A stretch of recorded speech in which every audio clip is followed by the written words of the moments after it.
Welcome to part 9 of the Ultimate Sunrise on the Reaping Deep Dive. I'm covering chapters 22 through 24, mining for all the symbolism and connections to the rest of this super niche, obscure book series called The Hunger Games. Maybe you've heard of it? This analysis focuses on the books, not the film adaptations, and there are no spoilers beyond the specific Sunrise on the Reaping chapter I am discussing. But since this is a prequel, everything else from the other books is fair game, and major plot points of Sunrise are divulged in the trilogy. There's an edited recap of the 50th games in Catching Fire chapter 14 and its impact on Haymitch's loved ones in chapter 12 of Mockingjay. I use this context in my analysis. Each chapter review is organized into 7 sections. There's the recap, character analysis, symbols and themes, lore and world building, possible foreshadowing, series connections, and notable quotes. If you'd like to watch or listen to this without any interruptions, the ad-free version is on my Patreon, along with all of my long-form videos with the option to download them as podcasts. I recently uploaded my whole reaction to the Hunger Games But Better parody. It's really fun. Last thing, my videos focus on the fictional world of Panem, but there are hungry people in the real world, and food banks could always use more help, whether that's through donations or volunteers, so please consider contributing to food pantries if you are able to do so. And with that, my buddies and sweethearts, it is time to dive in, and I'm really sorry I'm not there to hold your hand, but we can pretend.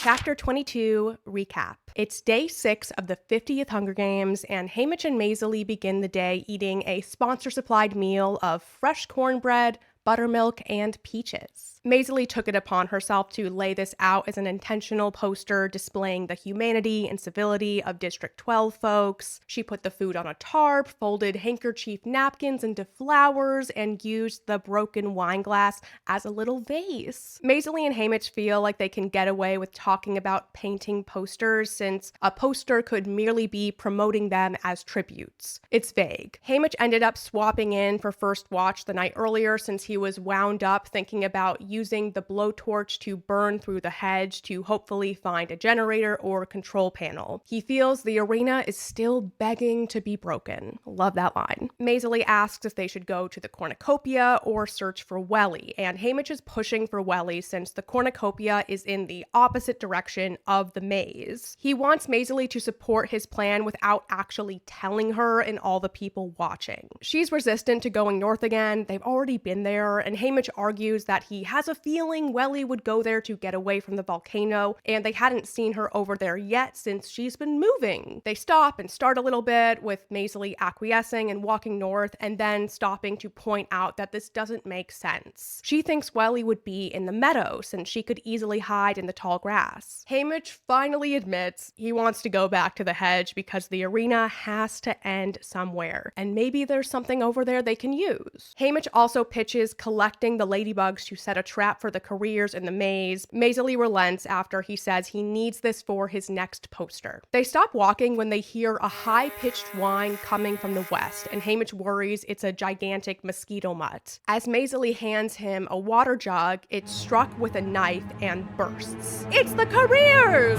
Ah! They take off running toward the direction of the noise, avoiding the weapons thrown at them. Haymitch breaks through the trees into a clearing and sees an incomprehensible image. 2 young game makers in their signature white outfits hunch over an open berm covered in scarlet poppies. One wears a protective mask and holds some kind of drill, which emits the high-pitched whining. A third game maker leans over a mop. It's a deer in the headlights moment on both sides. Maisie runs in and skids to a stop in shock. Then comes Silka, who slips and knocks over a bucket of slime. The mopping game maker looks like a teenager and breaks the ice by saying, "Hey, watch it!" He's got to defend his slime. Marit shows up and bluntly asks, "What's going on? Are you game makers?" The one with the drill says they are, and that the 4 tributes are an absolute violation of the rules and must immediately withdraw or there will be repercussions. But but she is visibly afraid. She's shaking. Maisie calls her out and says the three of them must be pretty expendable if they were sent in to tidy up the arena. As usual, Maisie is correct, and it sends the game makers running for the ladder to get back down to sub A. Marit jabs the mopper with her trident, and Maisie sends a dart into the driller's head just behind her ear. The third game maker jumps headfirst through the portal, and her skull audibly cracks on the concrete.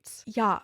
So that little game maker trio is dead. Haymitch is stunned into silence, and Silka is angry, saying they'll never let us win now. The us meaning careers. Maisie taunts them, and I love her dialogue. Maisie's voice drips honey. Still chasing that sad little dream, Silka? She deftly loads another dart and glances at Marit. I'm almost sorry to kill you now, Marit. What's the deal with District 4 anyway? Hooking up with a bunch of capital toadies? Seems like you should be on our side. As Marit backs away and Maisie lifts her blowgun, a hovercraft drops a tear gas bomb in the clearing. Haymitch grabs Maisie and they stumble through the woods, running away as more tear gas bombs explode. And this sends big clouds of dirt into the air too, and my eyes burn just thinking about that. Ugh. Finally, they get out of the explosion radius, but they can still hear them happening. Haymitch figures the hovercraft could only track one set of tributes, and the careers drew the short straw. Conveniently, Haymitch and Maisie end up by the hedge maze entrance, and he rinses his and Maisie's eyes out with water. She's pissed at him, feeling totally betrayed. She shouts, "What the hell, Haymitch? Where were you? Why was Marit the only one who had my back?" Haymitch feels cowardly and ashamed for seeing the game makers and freezing. He apologizes, but Maisie isn't having it. She angrily takes out a can of sardines and says she's eating them all, and she doesn't even use a fork. Haymitch doesn't protest, thinking, boy, she really is mad to be eating with her fingers. A few minutes later, Maisie slides over the can of sardines. There's 3 left for him. She asks if his inaction was because of his poster. He responds, I wish I could say it was, but no, I don't think it was that. I don't know what it was. Just programmed to be walked all over, I guess. You nailed it. Not true, Haymitch. Shut your mouth. Maisie concedes it wasn't fair to say he had no backbone since he'd done his part with Luella in the chariot, getting a 1 in training, and she suspects whatever it is he's been up to that he's so cagey about. She alludes to the moment in the training center where they could have turned their weapons on the game makers and peacekeepers, saying if they had started picking off the game makers before going in the arena, they might have stood a chance. Haymitch knows they can't actually talk about this, so he stays quiet, cleaning the slime off his pants. Maisie sees a spider web and touches it, complimenting the craftsmanship. She loves anything silk, and the softness reminds her of her grandmother's skin. One of Maisie's necklaces is a locket, and a photo of her grandma is inside. They had a close relationship, and her grandma would comfort her with Covey-inspired lyrics, "Nothing they can take from you was ever worth keeping," though Maisie didn't know where that was from. They're not the exact lyrics of the song Lucy Gray sang at her reaping, but close enough. Haymitch knows the song because Lenore Dove still sings it. Because Maisie killed the game maker, she's confident that she will not make it out of the arena alive. She tells Haymitch she's ready to go to the hedge and help him out. He gives her a tree branch to hold and lights it with the blowtorch. She's Haymitch's wingman. Anything with wings, she'll burn. They charge at the hedge with Haymitch in the lead. He uses the blowtorch to cut a line down it, and the ladybugs swarm and the greenery catches fire. Maisie steps right in, waving her torch over the infestation. The mutts ignite, inflate,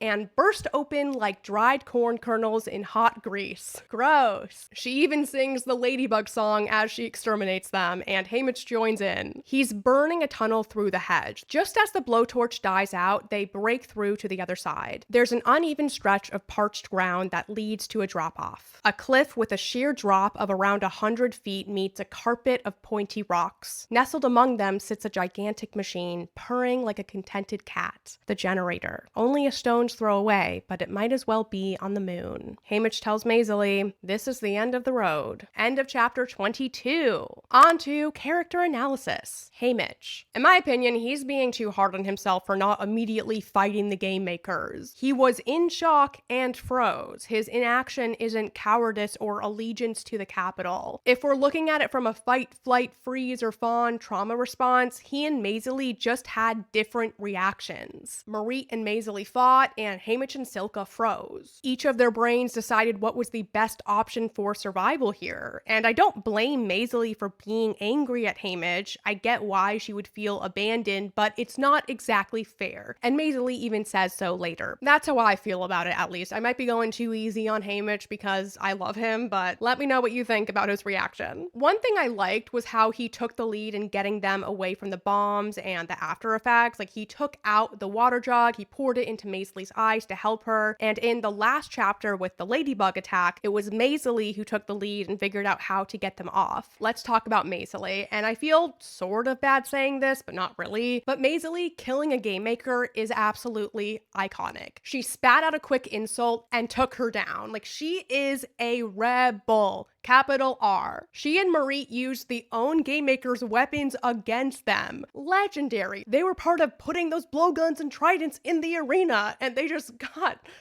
took them out. It's reminiscent of Katniss shooting her arrow at the game makers during her private training session, you know, at the apple in the pig's mouth. These girls from District 12 do not mess around. But Maisie is really amped up after this game maker takedown. Like, the way she brazenly threatened to kill Marit was jarring. Like, I've gotten used to her trash talking people, but in this context, it sounded so sadistic, like something Clove would say. The games have hardened Maisie, and also she felt betrayed by Haymitch in this moment. It finally clicks for Haymitch that Maisley's continuous emphasis on manners has been about sending a message to the game makers about the people of the districts. She's trying to say, we're civilized, we appreciate beautiful things, we're as good as you. It's an extension of her whole campaign to show the capital their value. Something I didn't like this chapter is Haymitch continuing to call Maisie sis when she's never gonna see her actual sister ever again. It's clear being a twin and a sister is a huge part of Maisley's identity, so it's extra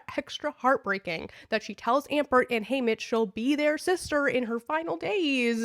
When she angrily breaks her own 50-50 rule about the food and eats with her hands, I'm wondering if at that moment she thinks that her poster is futile, and or her emotions are so heightened here that she's eating somewhat compulsively and that overrides her propensity for table manners. I see a lot of talk in the fandom that District 4 isn't really a career district because they were early joiners of the Second Rebellion, but I don't think that negates decades of alliances with loyalists in 1 and 2. I also keep getting this comment asking why District 3 isn't also a career district. It's like, why does it skip 3 and go to 4? Like, it's not about what number they are. There's nothing suspicious that 3 isn't with the careers. Like, it's just not the same way that District 5 isn't. Mags most likely was a tribute before careers were really a thing. It was in the early years of the games, and we know Mags is a lover. She's not a fighter. Do I think Marit is like Mags?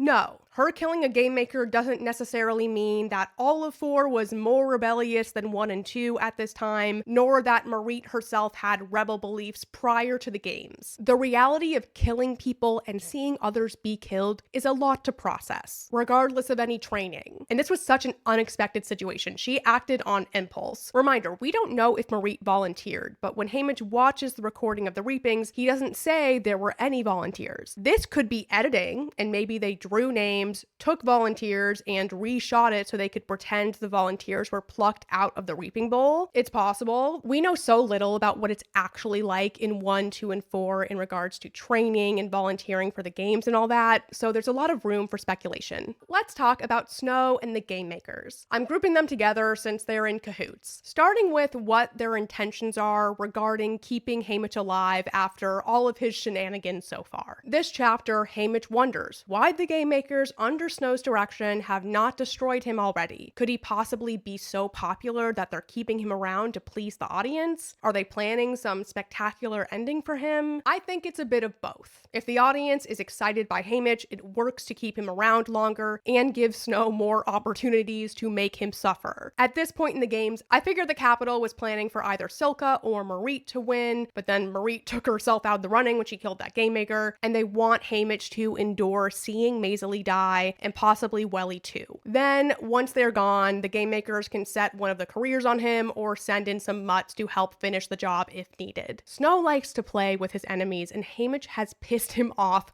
several times over. Plus, there's the added intrigue of this Covey girl connection. Once Snow has squeezed out all of the possible entertainment of his latest toy, as in Haymitch, he'll break it and throw it away. However, Snow could have a plan B, which would be having Haymitch win the game so he can torture him for years to come and get the political benefits of having an outer lying district win the games. It's a novelty, which excites the Capitol loyalists, maybe inspires the non-career districts to put up a good fight in the game since there's more hope they can win, and it rounds out the pool of victor mentors. Haymitch said that as of the 50th games, District 12 was the only one without a living victor, so this would put an end to that. Now, let's talk about those 3 young game makers in the arena. This gets into a bit of lore and world building too. Back in chapter 14, Plutarch referred to a game maker's apprentice barely out of the university, so I think it's possible these 3 in the arena were apprentices as well. Maybe the one Plutarch talked to was even one of them. It makes sense that apprentices or newer game makers would be given this job since they're expendable. They're lower status. In the ballad epilogue, Snow was doing a game maker internship, so perhaps this trio was interns still in school even. I've seen a lot of criticism about this part of the book since some of the readers find game makers being in the arena like this ridiculous and unbelievable. But I'd argue this is just another example of how the games have evolved over the years. By Katniss's era, it would read as absurd to have actual game makers overtly in the arena to fix things. But the games are so much more buttoned up by that point. The 50th games have been a sloppy scramble since the Reaping, so it doesn't seem far-fetched to me that this happened in the arena. This whole situation is an advanced version of what happened in the 10th games with Sejanus and Corio. Sejanus was able to get in the arena, and then Corio is ordered by Dr. Gall to get him out. It's easy to imagine the head game maker of the second quarter quell ordering lesser game makers to make repairs in the arena.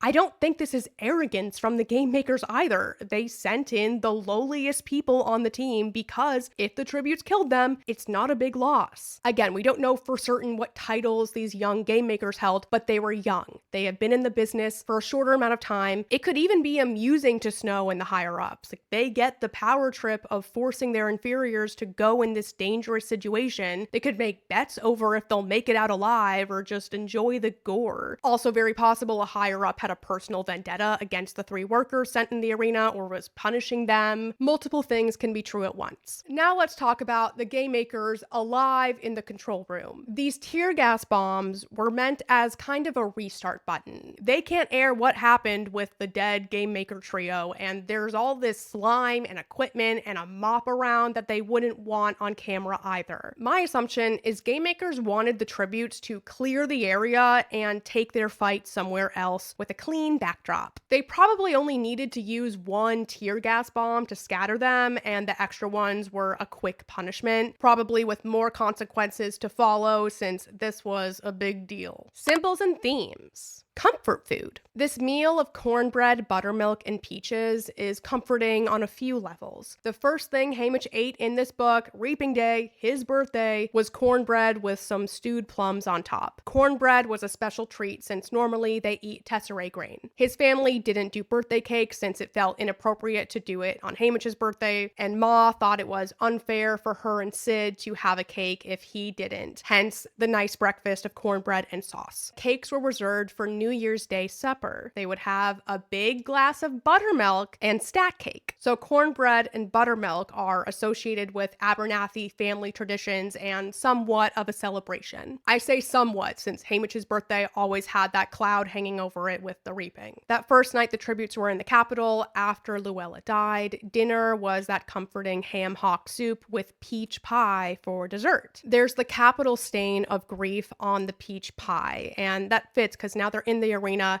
eating peaches. It's not a strictly comforting situation. So I like that there's this peach pie thing that is like a bad element. There's no mentions of cornbread in the other books, but there is buttermilk and peaches. In Ballad, Lucy Gray's first words to Coriolanus were about how when she was little, she was bathed in buttermilk and rose petals. Corio also drinks a couple glasses of buttermilk in the book. Not a ton of meaning there, but the peach has an interesting layer. In Katniss's private training session for the 75th games, Plutarch was holding a peach. Once she strung up the Seneca Crane-inspired dummy, she narrates, "Now I have Plutarch Heavensby's attention. He stares steadily at me as the juice from the peach he crushed in his hand runs through his fingers. Finally, he clears his throat and says, 'You may go now, Miss Everdeen.'" The other game makers there had shrieked, they dropped wine glasses, or nearly fainted. Plutarch is undercover and working for the rebellion here, so he's not necessarily offended. But we don't know his relationship with Seneca, though they did work together as game makers in the 74th games, maybe for more years than that. I wonder if they were close, or if Seneca was working for the rebellion even. If they had been friends, it would be tough to see this dummy of Seneca and a harsh reminder of what Plutarch is fighting for and how dangerous it is. He's fighting for freedom from Snow and this threat that he could kill anyone at any time. Plus, Snow would hear about what Katniss did in this session and could tell Plutarch to do something to her in the arena that would interfere with the rescue mission. Lots of anguish and stress behind the crushing of this peach. Also, Squad 451 ate canned peaches when they were hiding out at Tigris's. I'm not sure if Haymitch and Maisley have canned peaches here or fresh ones. In Ballad, peaches pop up a few times. Corio ate some peach pie at the school dining hall, and he gave Lucy Gray a peach the night before the games. When she kissed him, he could taste the peach. I'm not sure about the series connection elements of this meal in Sunrise, but within the book, the themes of uneasiness mixed in with comfort make sense. Poppies. The game makers in the arena were by a berm of scarlet poppies. This is the first mention of this type of flower, and it's not in the other books. Poppies produce the narcotic opium, which is used in drugs such as morphine and oxycodone and illicit substances. Panem has the fictional drug morphling, which appears to be an opiate. It's a highly addictive painkiller and sedative. In ancient Rome and Greece, poppies were part of funerals given their association with sleep and peace. These flowers also pop up in ancient Greek mythology, mainly with Demeter, goddess of harvest and agriculture, and Morpheus, god of sleep and dreams. The name morphine is a reference to Morpheus. The poppy reference I'm most familiar with is in the book The Wonderful Wizard of Oz and its film adaptation. The Wicked Witch of the West enchanted a field of poppies so that Dorothy and friends would fall asleep in it forever. I said in other parts of this deep dive that this arena has an Ozian feel with the bright colors and rainbows. The mopping game maker Marit killed fell into a pillow of poppies. The use of pillow fits with these sedating flowers, and dying in them is like an endless sleep. By the way, the mutt flowers that killed Lulu were also scarlet, but they were bee balm, or, a version of it. Grandmothers. In Sunrise, we have mentions of both Haymitch's and Maisley's grandmothers. In the trilogy, nobody's grandmother is mentioned except for Katniss wondering if a woman is Thresh's grandma when they're in 11 for the Victory Tour. Grandmothers are more of a prequel thing, and that makes sense since they're the history predating the trilogy. Family legacy. Coriolanus' grandmother, the Grand Ma'am, is a big part of Ballad, and her prejudiced beliefs about the districts were passed down to Coriolanus and shaped his worldview. And Maisley and Haymitch's grandmothers have passed down some kinder wisdom to their grandchildren. It's cool that the way Maisley gets to talking about her grandma is because of a spider web, like how you can map out connections between families and people in general like a web. Overall, I interpret this inclusion of grandmothers in the prequels to touch on how knowledge and beliefs are passed down and altered across generations. Haymitch was able to save himself from that poisonous water the first day of the games because he remembered what his mama said about charcoal tablets being remedies for whatever ails your belly. There's so many mentions of her. It's always, Mama always said XYZ. Haymitch and Maisley also have some connections through their grandmas. Mama's favorite taffy was a flavor created by Maisley, and Maisley's grandma used to sneak Haymitch and other kids candies. Maisley said she felt the most loved by her grandma and always hoped she'd look like her one day. growing old. There was a remark from Katniss like this: in District 12, looking old is something of an achievement since so many people die early. You see an elderly person, you want to congratulate them on their longevity. But here, in the capital, it is different. Wrinkles aren't desirable. In Sunrise, we see this obsession with looking young, hiding wrinkles. It's very much a big thing. They're all getting facelifts. I love that Maisie still values and aspires to age. And her grandma also referenced the Covey song that Lucy Gray sung at her reaping. I think this implies she was there. Maybe grandma didn't even remember the song, but those words stuck with her from childhood. Maisie said her grandma would comfort her when she was afraid by saying, "It's okay, Maisie, nothing they can take from you was ever worth keeping." And to be clear, I did not interpret this to mean that Maisie was related to the Covey or that Lucy Gray was somehow her grandmother. We don't need a tinfoil hat theory to explain why a lady who lived in District 12 and would have been alive during the 10th games would know the lyrics from a song that was performed in the Hob and at a reaping, especially the reaping that resulted in the first ever victor from District 12. Let's talk about fire. In the series, fire is tied to the rebellion, its destruction that can bring change. Using fire to break through the maze and fight the arena mutts is a rebellious act. The maze is a capital-designed fortress. It's a labyrinth inside the labyrinth of the arena. The Theseus and the Minotaur theme. Haymitch and Maisie are breaking literal barriers to get to the generator powering the arena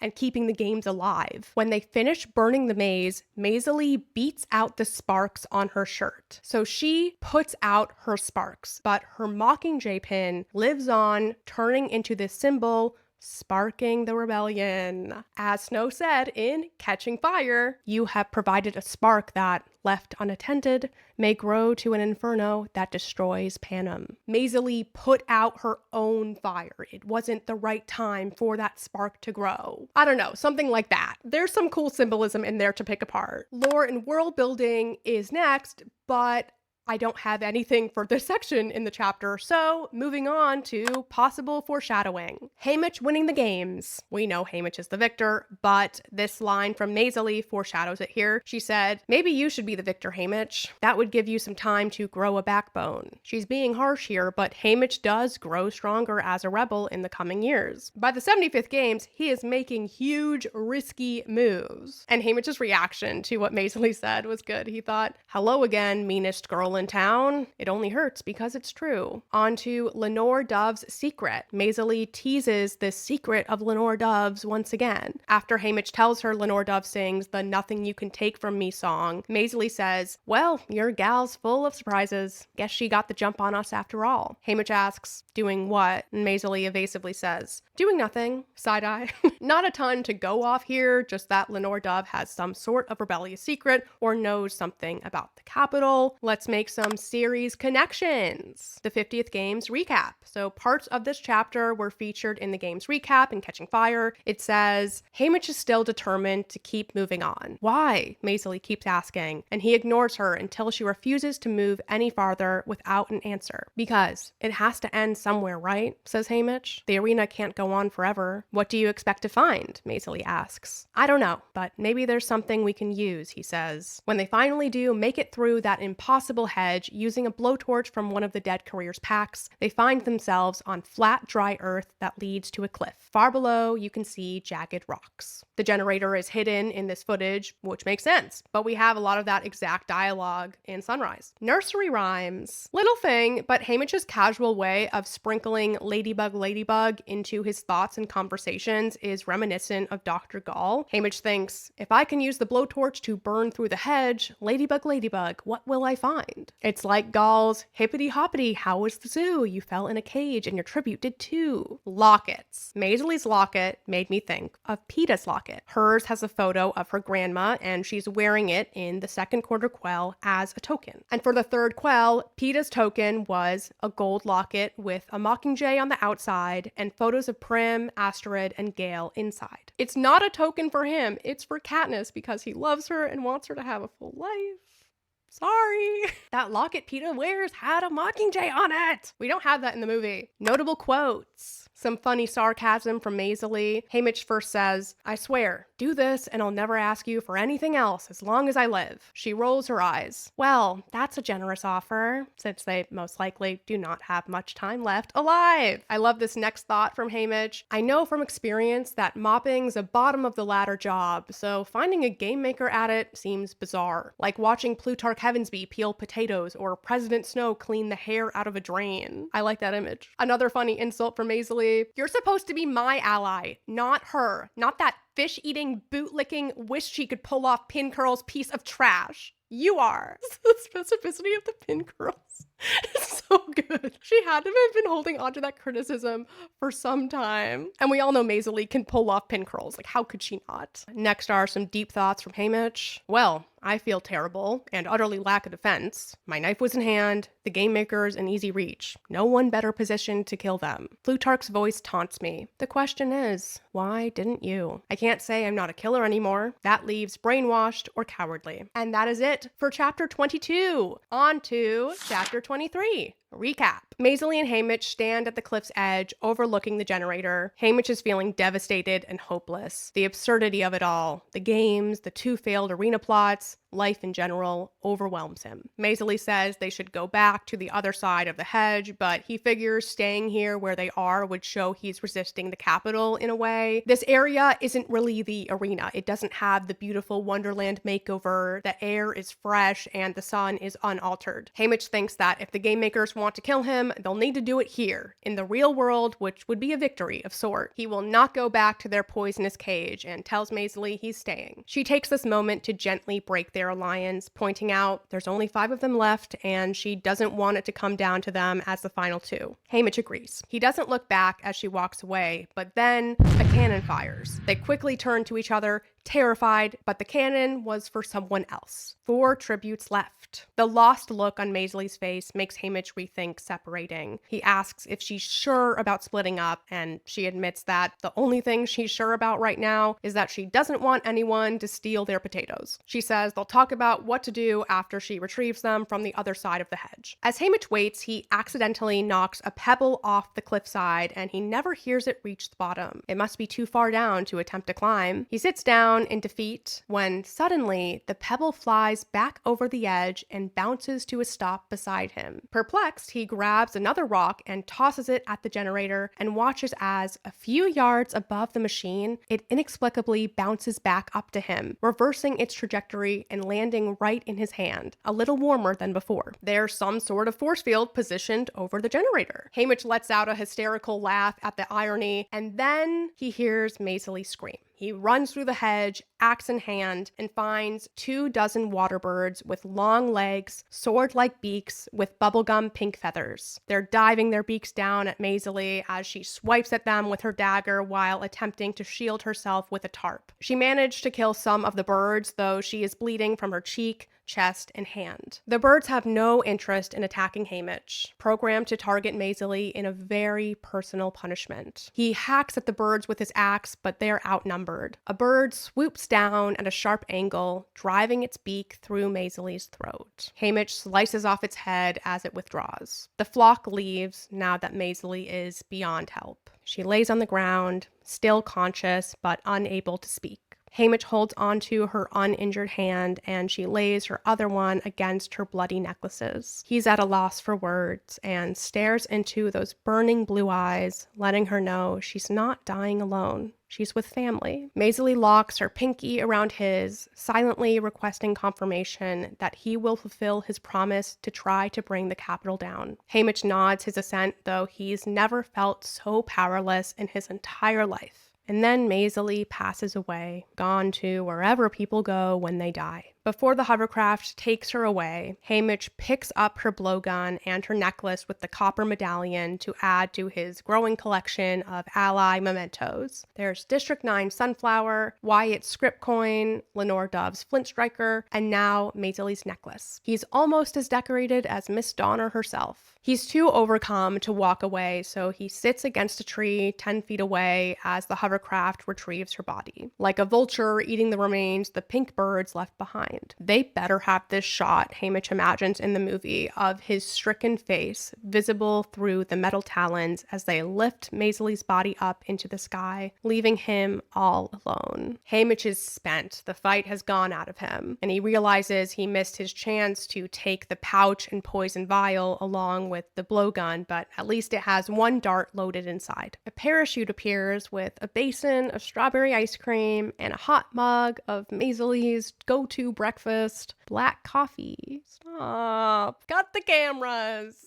Peeta! This calls back to a moment in the apartment where Maisley dismissively told Proserpina she'd keep Effie's advice in mind about having a positive attitude and then offering her more strawberry ice cream. It was a cheeky moment with Mags stifling a laugh at Proserpina's ignorance. Haymitch wonders what message Mags means to send with this gift. Perhaps it's to stay positive, remember Maisley's sass, and or something sweet to eat. He has a spoonful of ice cream and narrates, "Tears come and I let them fall unchecked while I empty the basin. It's okay to cry around Mags." I rarely write any annotations when I read, but the first time I read this in Sunrise, there's the annotation and it just says, OMFG. The mental image of Haymitch crying in Mags's arms after Luella died will haunt me for the rest of my life. And this is just imaginary. I haven't even seen it on screen. I've always been a sucker for boys crying.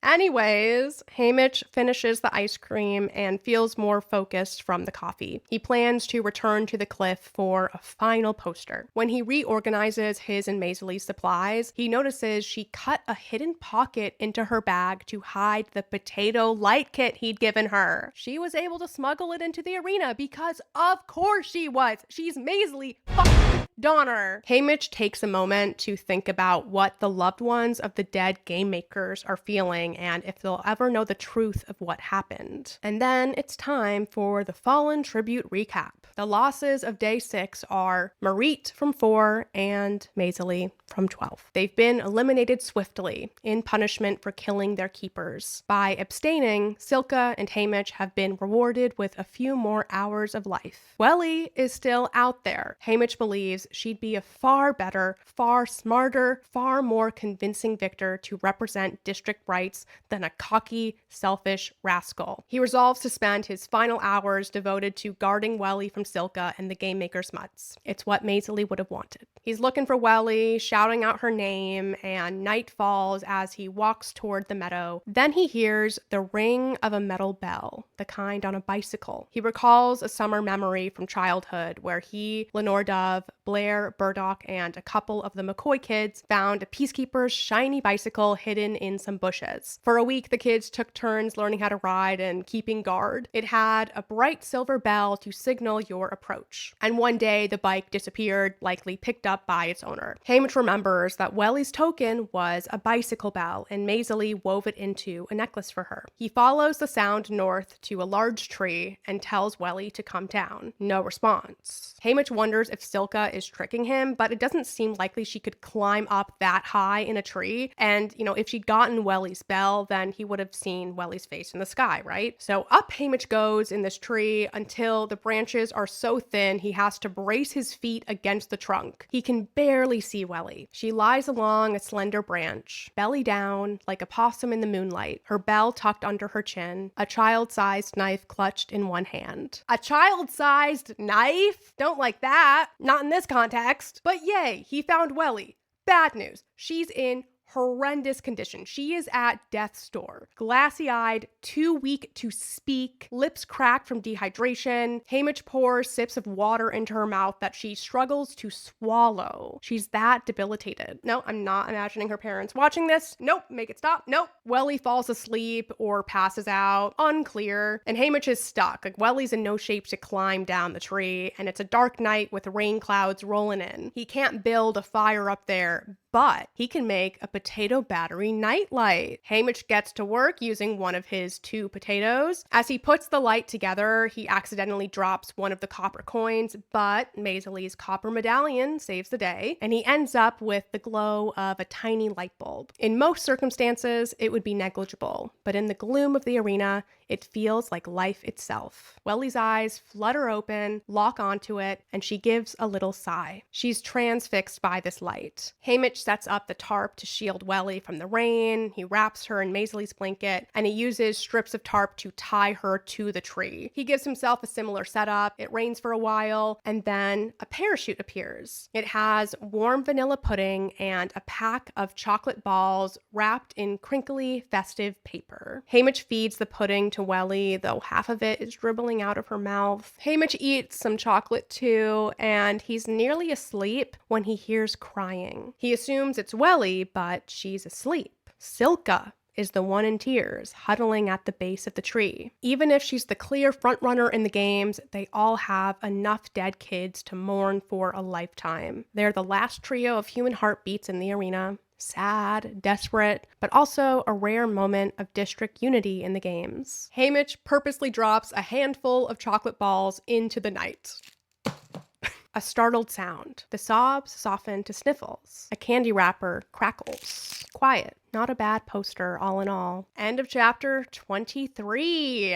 It's nice Haymitch got to have a sweet treat, but he really needed a hearty dinner, like something cooked up with Green Chef. Flawless transition. One thing I've been working on is getting more variety in my meals, and their kits make it easy, nutritious, and tasty. They have over 40 customizable weekly recipes to choose from, and they're designed to give you peace of mind. Everyone needs some peace, right? Each Green Chef box has certified organic produce and responsibly sourced ingredients. Plus, you can select recipes based on your preferences, like plant-based, high protein, Mediterranean, high fiber, and more. Green Chef does all the research, meal planning, and grocery shopping for you, so you can enjoy low prep, low mess meals. I really appreciate that they cut down food waste by 20% versus grocery shopping, and they offset 100% of delivery emissions. Yay!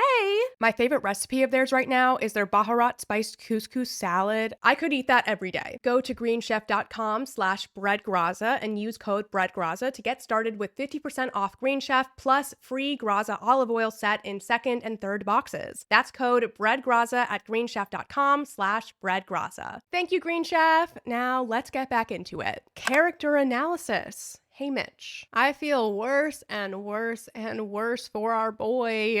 And there's still decades of horrors awaiting him. He even feels some sympathy for the young dead game makers, wondering if their deaths were painful and if their loved ones cried for them the same way the tributes families did. And he's using Maisley as a moral compass. Once she's passed, he's doing what he thinks she would have wanted him to do. He trusted her so much, and he feels lonely without her. He thinks, I didn't notice the solitude so much before I had her as a partner, but now the darkness presses in on me, raw and scary. Feels like I'm the only person left alive in the world. He thinks of Lenore Dove to comfort himself versus his family, which I get. She's emblematic of the future he had wanted for himself, and now he thinks he's about to die and won't get that. He sweetly hopes Lenore Dove will stay close to Sid when he's gone, keep teaching him the stars and things. Very interesting that Haymitch, prioritized painting a poster of district unity right here instead of taking the opportunity to kill Silka. He was really high up. I don't think he could have effectively just blown a blow dart at her, so he would have had to climb down a bit, which she probably would have heard, and then she would have left, and maybe they'd fight or what, I don't know. So I get why he didn't just immediately go okay, I'm gonna dart her right now, because I feel like the odds were not good. It is a missed opportunity in terms of gameplay. Moving on to Maisley. Rest in peace, queen. Seriously, Peeta. I knew it was going to happen from Catching Fire, but it's entirely different after getting to know Maisley in this book and fall in love with her. She has some of the best dialogue in the series, the funniest dialogue. It would have been so easily to write Maisley as a standard mean girl with a couple redeeming moments, but Suzanne doesn't do standard. She gave Maisley depth and a unique voice that made her feel so real. I am glad she was able to fulfill her arena wish from before the games, and I'm just gonna read this whole quasi-eulogy from Haymitch. She hasn't begged or pleaded. She retained her fury and defiance. Although for me, a person's desperation at the end is not a measure of their life. I know it mattered to her. Maisley leaves the world the way she wanted. Wounded, but not bowed. I think about cleaning her up, but this is her final poster, and I won't tidy it up to make it easier for those monsters in the Capitol to sleep tonight. The line about a person's desperation at the end not being a measure of their life? Ow. It was also really brave of Maisley to be the one to initiate separating from Haymitch once the games were coming to a close. close. And let's not forget, she fully saved Haymitch's life by darting panache. He could not have made it out of the arena without her. Let's raise our glasses to Maisie Donner. Hold on, I need a glass. Ugh, my foot's asleep. I don't have any grape juice, but I do have sparkling cranberry ginger brew beverage, so to Maisie Donner.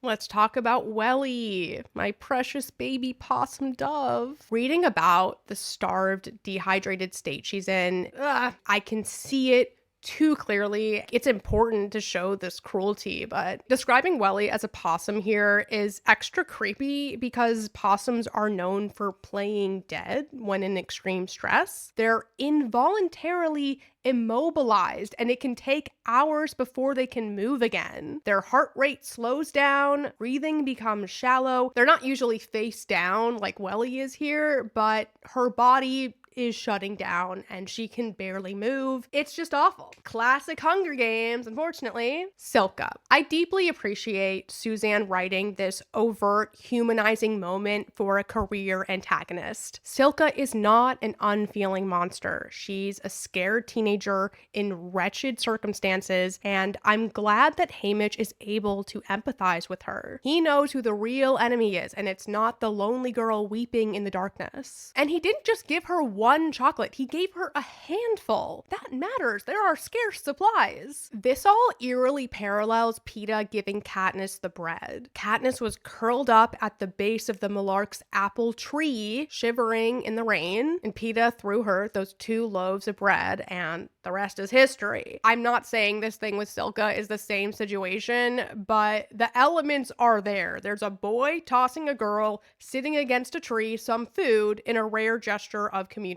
Symbols and themes. Pink bird mutts. Like the squirrel mutts that took down Ampert, these birds were specifically meant to go after Maisie. Their bright pink color reminds both Haymitch and Katniss of candy, which is central to the Donners. They run a candy store. The design of these birds' beaks are sharp and pointy, and the blow that fully takes out Maisie is in her throat, like how she lodged darts in the other tributes' throats. And the capital silences Maisley's voice, through the throat. Based on the description of these birds, they look like herons or egrets. Sure, they're long-legged and pink like flamingos, but these mutts have beaks like sword blades, thin, narrow, and deadly. They resemble the blue, gray, and white water birds by the lake outside of 12. This colorful mutt version fits in the Wonderland-style arena, especially since in Alice in Wonderland, they play croquet using pink flamingos as mallets. And Alice's flamingo mallet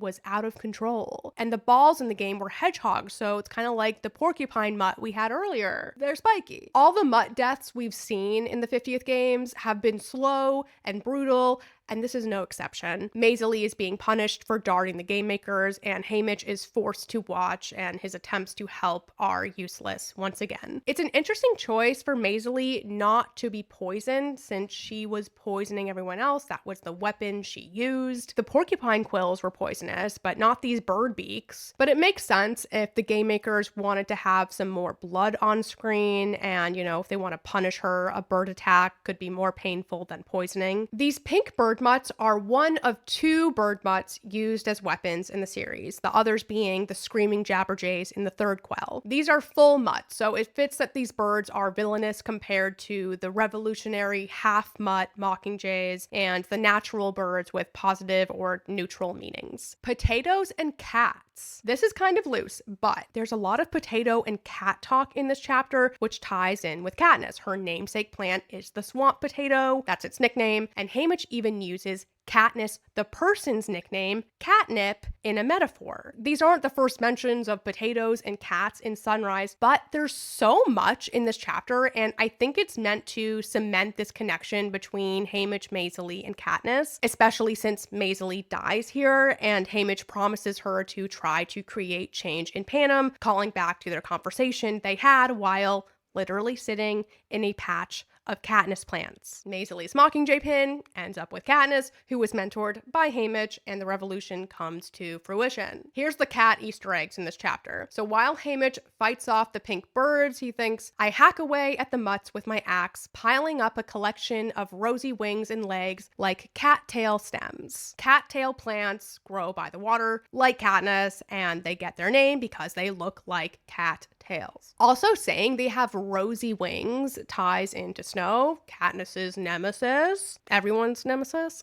Suzanne had a lot of options for an adjective meaning pink, so choosing rosy, that's deliberate. When Haymitch is going over the memory with the bike, he thinks, for us to find a peacekeeper's bike so shiny and unattended was like a litter of kittens rolling smack dab into a patch of catnip. Also, at the end of the previous chapter, Haymitch described the generator as a gigantic machine purring like a contented cat. As for the potatoes, Maisley was attacked when she was on her way to grab potatoes. And after Haymitch ate his mournful strawberry ice cream, he put the potatoes in that empty container. He found the potato light kit hidden in Maisley's backpack. He uses the kit, one of Maisley's necklaces, and a potato to make the nightlight. If you feel like this whole thing is a stretch, no worries whatsoever. I know how it sounds. Strawberries and pink. I'm grouping these together since it's all about Maisley and the Donner legacy. Pink is the through line. The morning Maisley is killed by pink birds, she puts a pink blossom in the wine glass as a little flower vase at breakfast, and she has Haymitch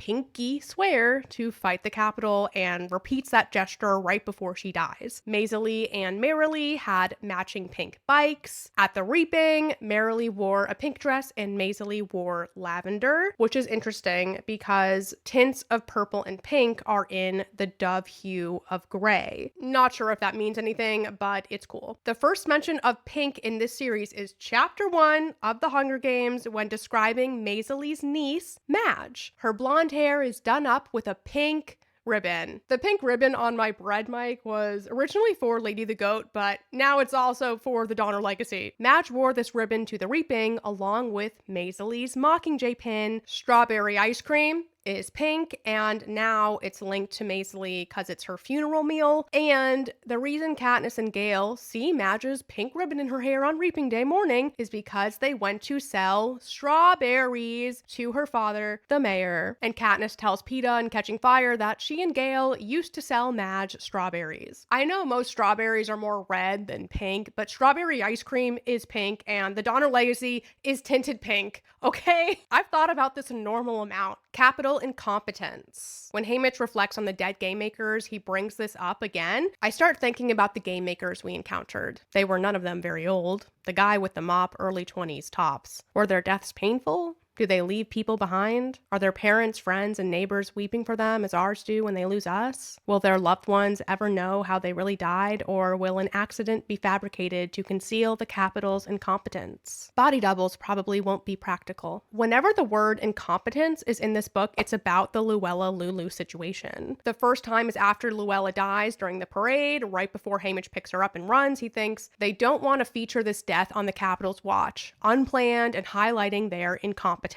This is not the blood they want to paint their posters with. The second time is Snow's dialogue when implying he poisoned the parade master. Incompetence. You can't ignore it or it spreads. The third mention is Haymitch mentally connecting the dots. The parade master has been killed for his incompetence. And the last time is in this chapter. The games as a whole could be seen as an encapsulation of the Capitol's incompetence. They were created because the people under their rule rebelled against them and brought the Capitol to its knees. They barely won this war. The Capitolites were so starved, some resorted to cannibalism. District 13 just kind of agreed to disagree and walked away. And after the war was over, these games were meant to punish the districts for rising up and deter them from trying again. Yes, I know the districts lost the first war, so you could say they're the incompetent ones, but if the Capitol did such an awful job that the majority of its constituents hated it and wanted to get rid of it, they are a failure as a government. I mean, it depends on your definition of a good, competent incompetent government. Let's talk about chocolate. These chocolates were literally a sweet gesture as a gift. They're not especially good food for survival, but I can think of Mags and the other mentors just wanting to send their tribute something that tastes good in what's likely to be their final days. It's a little frivolous, but it's a morale booster. Chocolate does stimulate your brain's happy chemicals, so that's a plus. And Haymitch extends this sweet gesture to Silka. For a moment, they're not adversaries. They're just two people enduring the same tough night,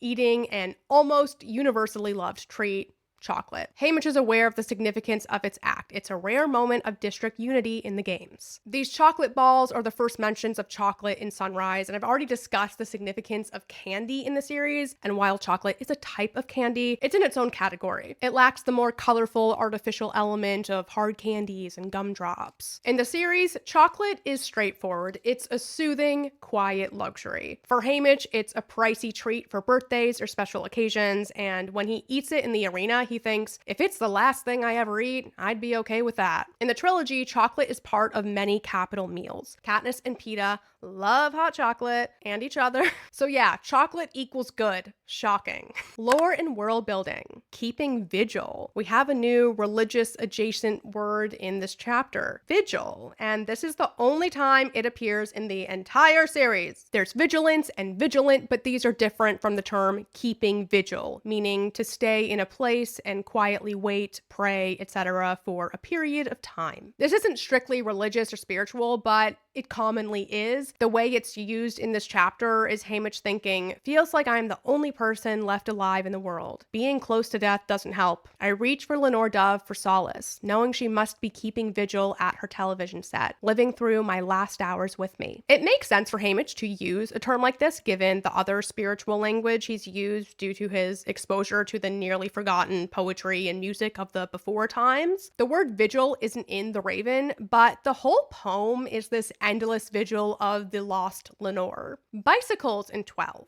Haymitch explains that peacekeepers sometimes used bikes to get around town and deliver messages. Bikes were coveted in the district and some merchant kids had them, like the Donners. There's one bike reference in the trilogy. It's when Katniss is trying to identify the spile in the quell. She thinks it's vaguely familiar. A part that could have fallen off a bicycle, a curtain rod, anything really. She didn't elaborate on who had bikes back home, just that most people traveled on foot. And in Ballad, it sounds like bikes were a common way to get around the capital. On to possible foreshadowing. Welly's demise. We know Welly is not the victor, which means she is going to die at some point. It was already foreshadowed in training week that whatever happens will be devastating, and there's another nail in the coffin here. At the top of the chapter, when Haymitch is parting ways with Maisley, he thinks, the idea that I would be helping Maisley or Welly by continuing to participate in the games seems laughable. All of my allies die while the game makers apparently are safe as houses with me. And Maisley died in this chapter, so while I'm glad he found Welly, I know their time together will end, most likely, following the pattern established with the deaths of Lulu, Ampert, and Maisley after they teamed up with poor cursed Haymitch. A force field rebel plot is possibly foreshadowed. When Haymitch realizes there's a force field protecting the generator, he thinks, I suppose it's not impossible that a rebel might try to sabotage the thing, but it seems unlikely they'd make their way to the middle of nowhere. Although, here I am. So this could possibly foreshadow him messing with the generator here, and it could also foreshadow what we saw happen in the games recap, where Haymitch kind of uses the force field to his advantage when Silka is after him. And it certainly foreshadows the rebel plot in the third quell, where they break the force field. Series connections. 50th Games recap. Again, this section from the heavily edited recap shows up in this chapter. Let's unpack how they changed the narrative in this edit compared to what really happened. It starts with, that's all there is, Haymitch. Let's go back, says Maisley. No, I'm staying here, he says. All right.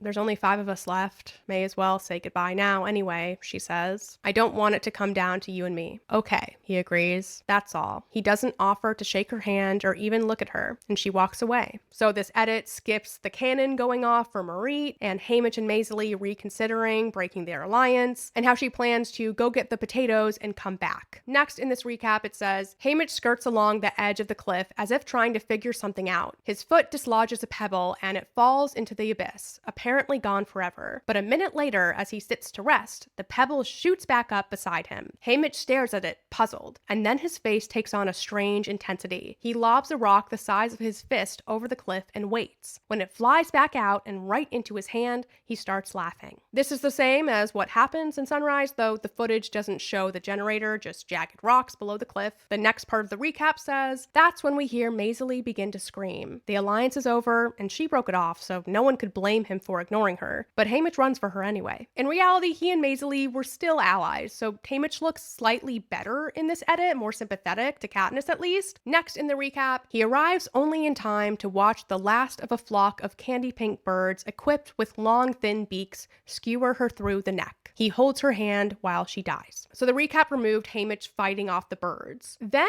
the timeline in the recap gets all mixed up. It says, later that day, another tribute is killed in combat, and a third gets eaten by a pack of those fluffy squirrels, leaving Haymitch and a girl from District 1 to vie for the crown. We see in Sunrise, on day 6, Marit died before Maisie. If she died in combat, that would mean Silka killed her, which is possible, or this tribute in the recap is someone else entirely. This third tribute eaten by the squirrels could be Ampert, could be Marit, or Welly, or someone else. Unless Marit was also eaten by the squirrels, this didn't happen on day 6. And it definitely didn't happen after Maisie died. Haymitch's reunion with Welly is completely erased, and perhaps her death is one of those two falsely depicted as happening that day. Force field boomerang. Haymitch isn't the only one in the series who tosses things at a bouncy force field. And I'm not talking about how Peeta gets blasted back by the force field. Shush. By Katniss and Peeta's era, the training center roof was rigged with a force field to throw people back if they tried to end their lives by jumping. Katniss and Peeta spend a day together before the third quell up on the roof. They're having a picnic. They play a game where one of them throws an apple at the force field and the other catches it. These two force fields appear to be pretty benign, which is different from the third quell arenas. That one will kill you if you touch it, and it cooks nuts and meat that's thrown against it. This one on the roof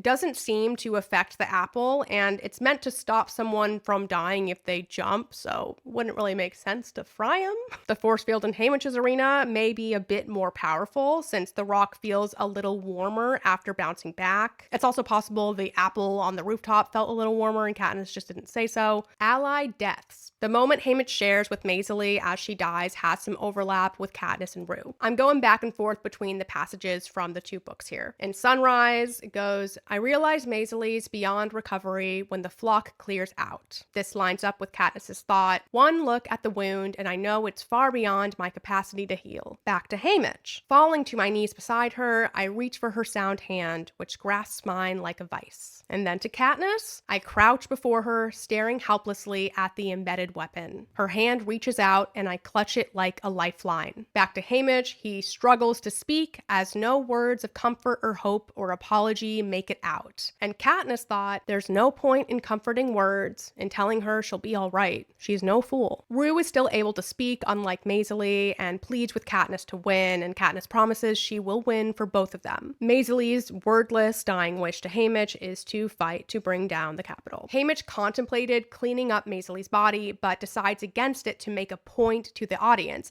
and Katniss had the same intentions of making a point with the way she chose to decorate Rue in the flowers. Next is vanilla pudding. As ridiculous as this sounds, there's a few layers to this, and I need to wait until the next chapter to finish discussing them all. Pudding is a practical food to give to Welly in her current condition, since it's easy to eat and digest, and depending on the ingredients, it could be calorically dense and even fortified with vitamins. I figure Welly's mentors are working with Haymitch's here, and perhaps they knew Welly loved vanilla pudding. The only other mention of vanilla is in Ballad when Ma Plinth gave Corio vanilla ice cream. Pudding does appear a few times. Katniss eats some pudding the color of honey in the Capitol that she liked. Maybe that was vanilla. In Mockingjay, Plutarch was giving Katniss what was supposed to be a cheerful update about hijacked Peeta. He goes, today he was allowed to feed himself pudding. That line is so funny. In Ballad, Tigress makes bread pudding,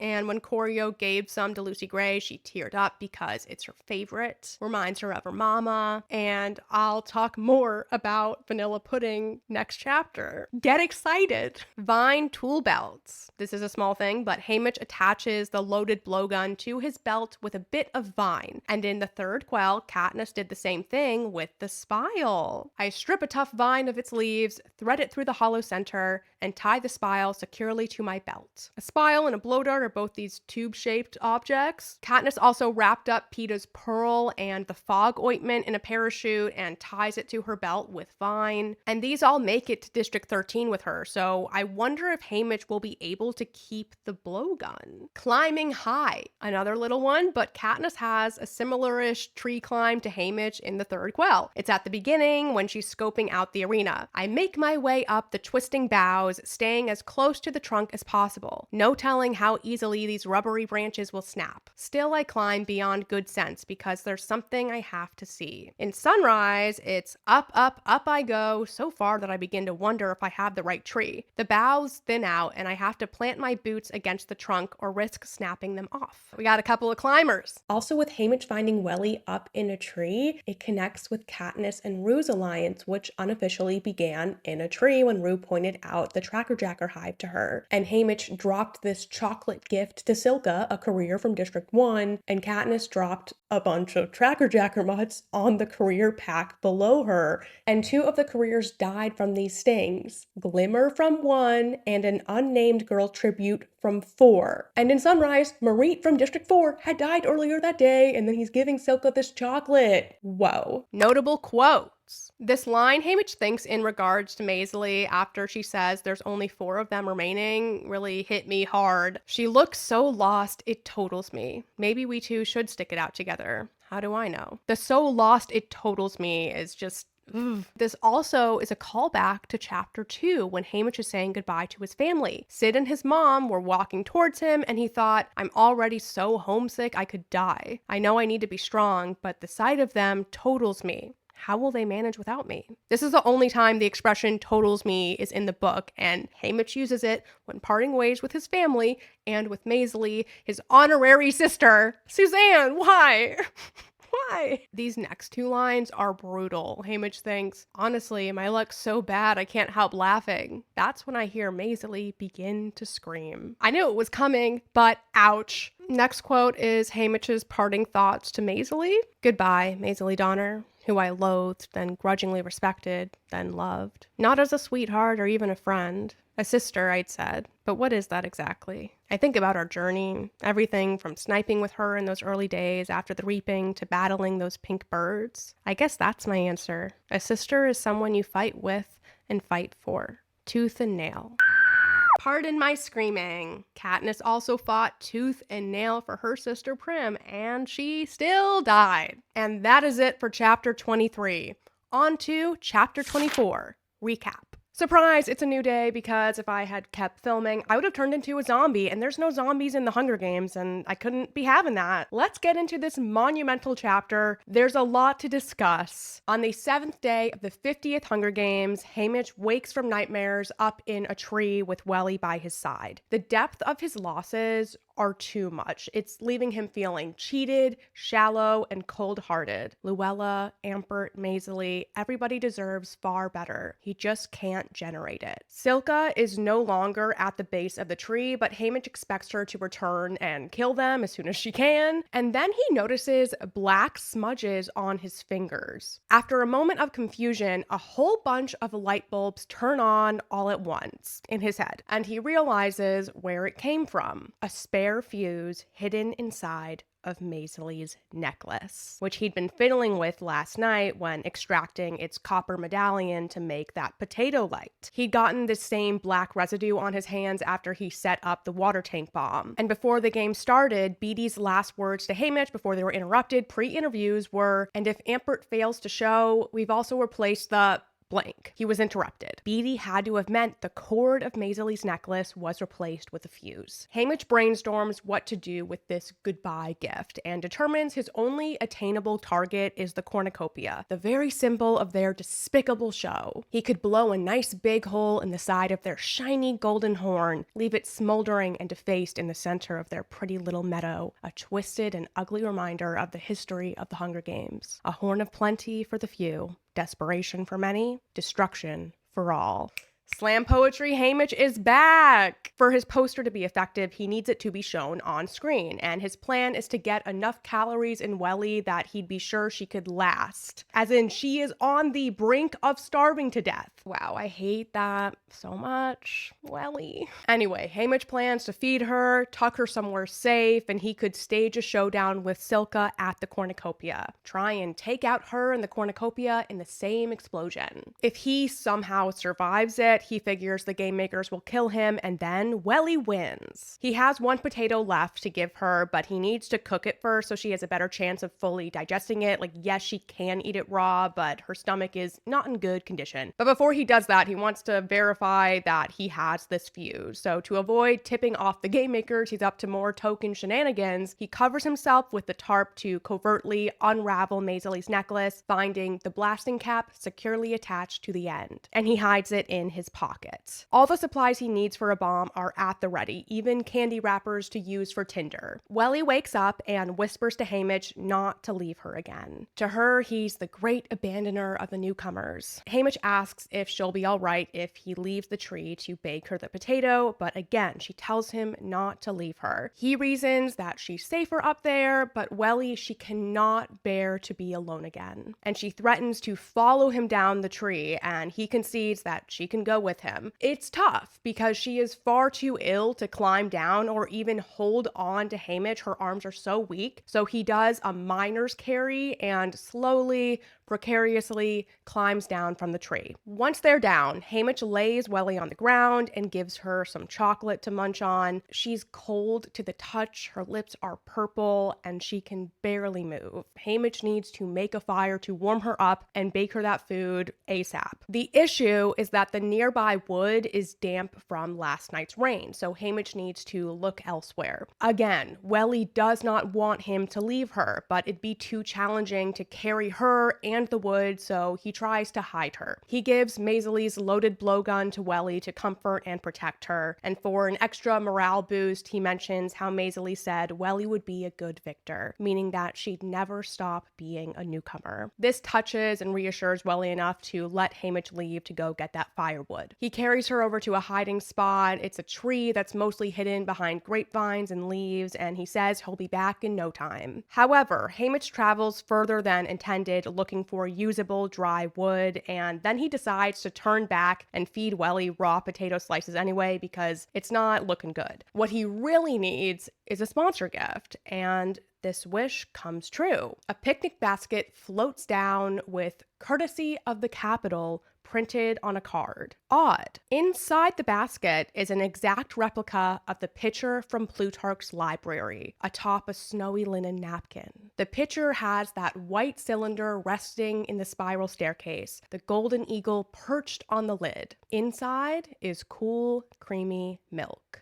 Oh, Pizza! Alarmed, Haymitch ponders two starkly different possibilities for why he received this. It could be a genuine gift from Plutarch by way of Mags, a pint of sustenance, a draft of encouragement, commending him for his contribution to the rebel plot even though it didn't go off as well as they hoped, and signaling that he should give Welly this milk to keep her alive. Or, and big or, this could be a menacing message from President Snow, a trap. He imagines this all in Snow's voice. Your bombs, your plots, even your flint striker from your pretty little bird. And now you have a choice. Do you drink the milk, give it to your sickly ally, Pour it on the ground? Because, naturally, you suspect it's laced with poison. What do you do, Hamish Abernathy? You must know that the eyes of Panem, and mine in particular, are watching your every move. If Hamish doesn't give starving Welly this milk, he looks like a fraud trying to kill her so he'll win. But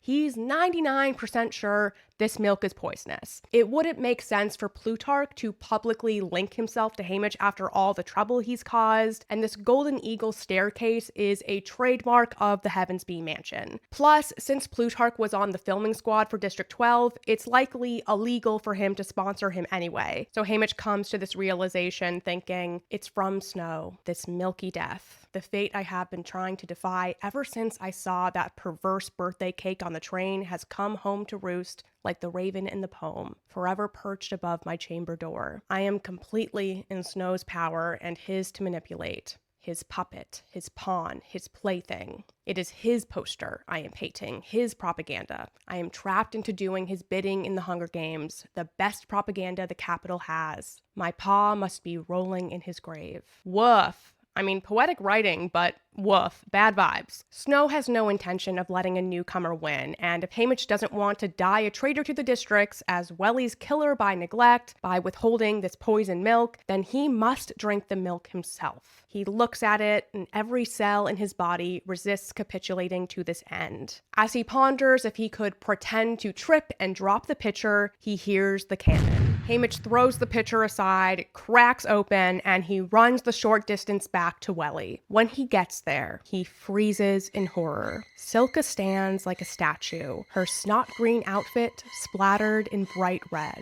In her right hand, her axe. Her left holds Welly's head, eyes still open, mouth agape.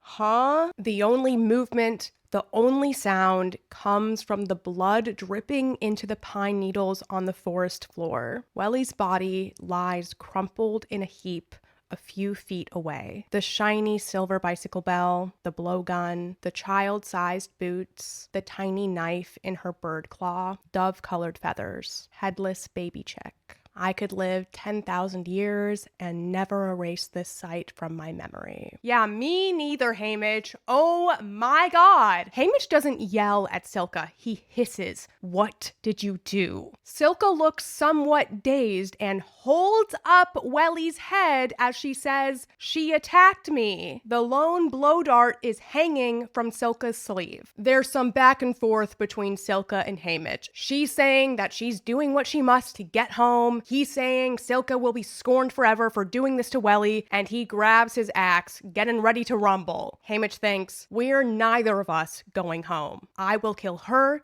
and Snow will kill me. These games will have no victor. The second quarter quell poster. Silka tosses Welly's head aside with no regard or compassion and declares that she will be the one to honor the Capitol. And then they're off to the races, both fighting with an axe. Hamish feels the spirits of his 31 newcomer allies at his back. A bloody, brutal battle ensues. They dole out blows with the axe blades, the handles, and their legs. Silka then makes an intricate swing that opens a gash across Hamish's gut and knocks his axe out of his hand. She gets him in a headlock, suffocating him, and Hamish manages to get his knife from his belt and jabs over his shoulder blindly. Silka lets go and he scrambles away without looking back. Hamish's gut wound is severe. Crazed with pain and fear, he holds his hands against his wound as he zigzags as far away as he can get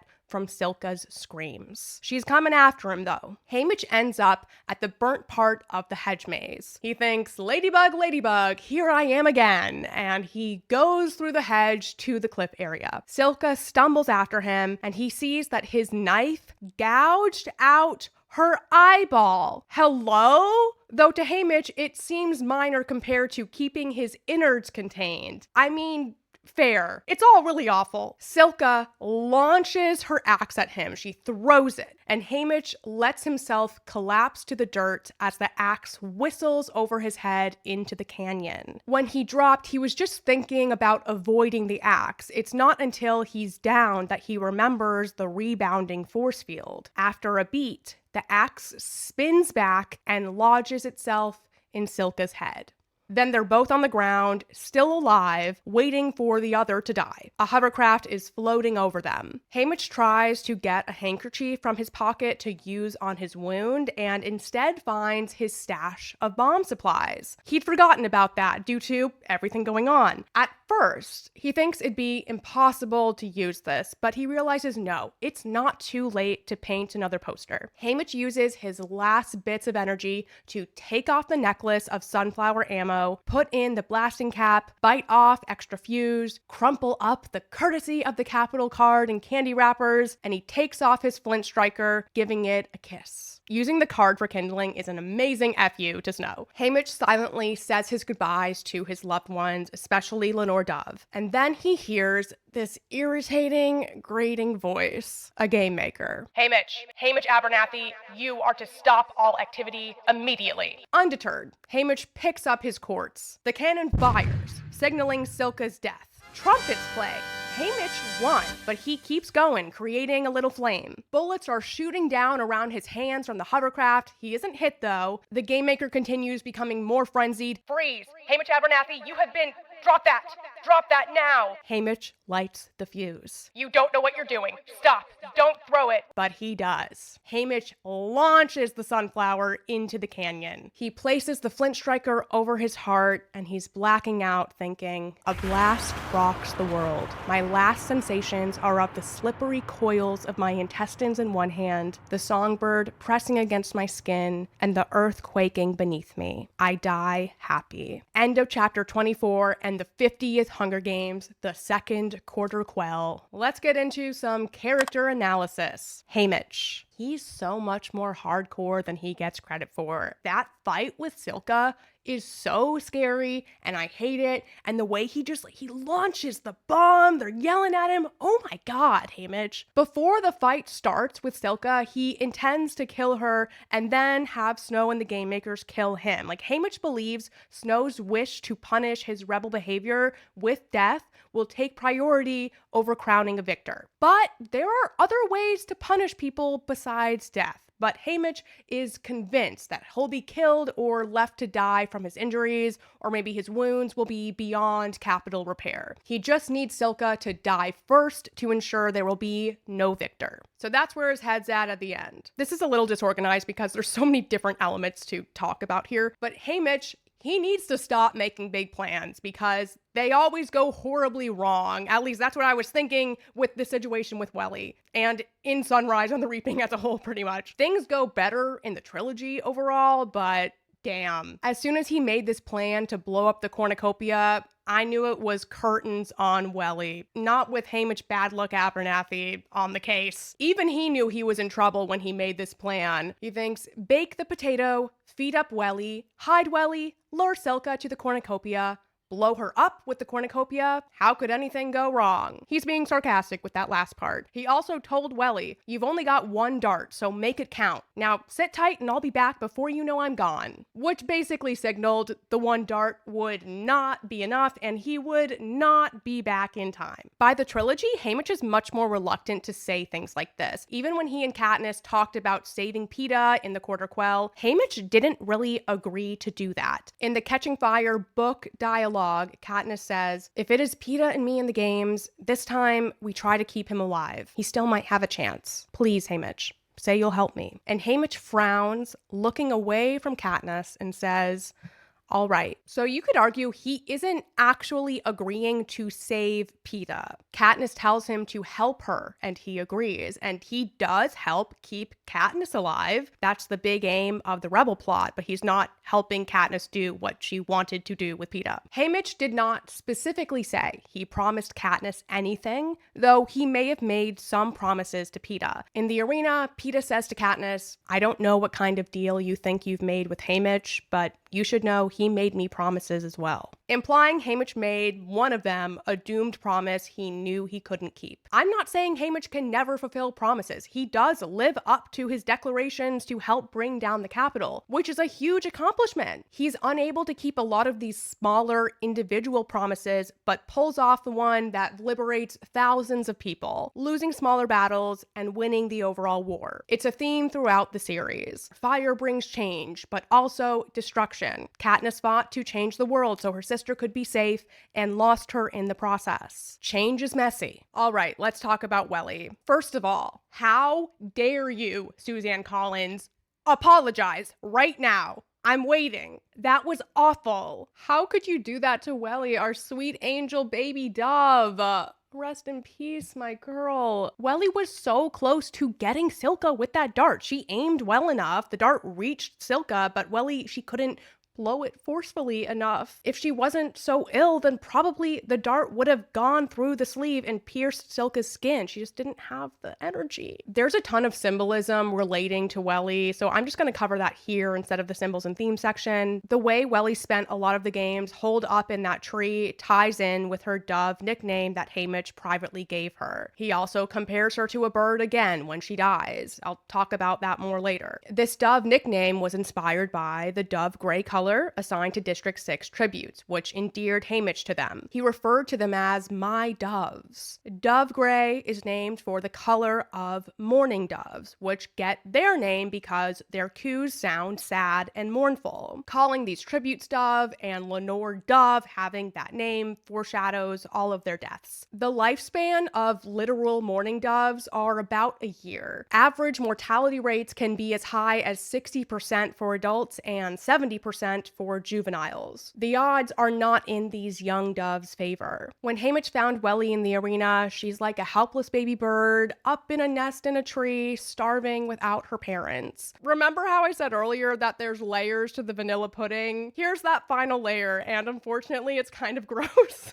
Sorry. So Haymitch needed to feed Welly the pudding like a baby. Both male and female mourning doves tend to their babies and produce pigeon milk to feed them. And it's not like normal milk. Pigeon milk consists of fat and protein-rich yellow curds that detach from a pouch inside the bird's neck. I hate that I'm saying this, but Haymitch feeding Welly this vanilla pudding is like a mourning dove feeding their young pigeon milk. I'm sorry. Pudding is thick, like a curd type substance. Ew. If it was cottage cheese, it would be a direct one-to-one, but the pudding's pretty close. I stumbled across this milk thing accidentally when researching dove nesting behavior, and now we are all cursed with this yellow curd knowledge. If Suzanne chose the vanilla pudding for this reason, that is equally genius and nasty. I don't know what to think. The bird metaphor continues when Haymitch fashions a nest for Welly out of the blanket after bringing her down from the tree. A nest. Other Welly topic.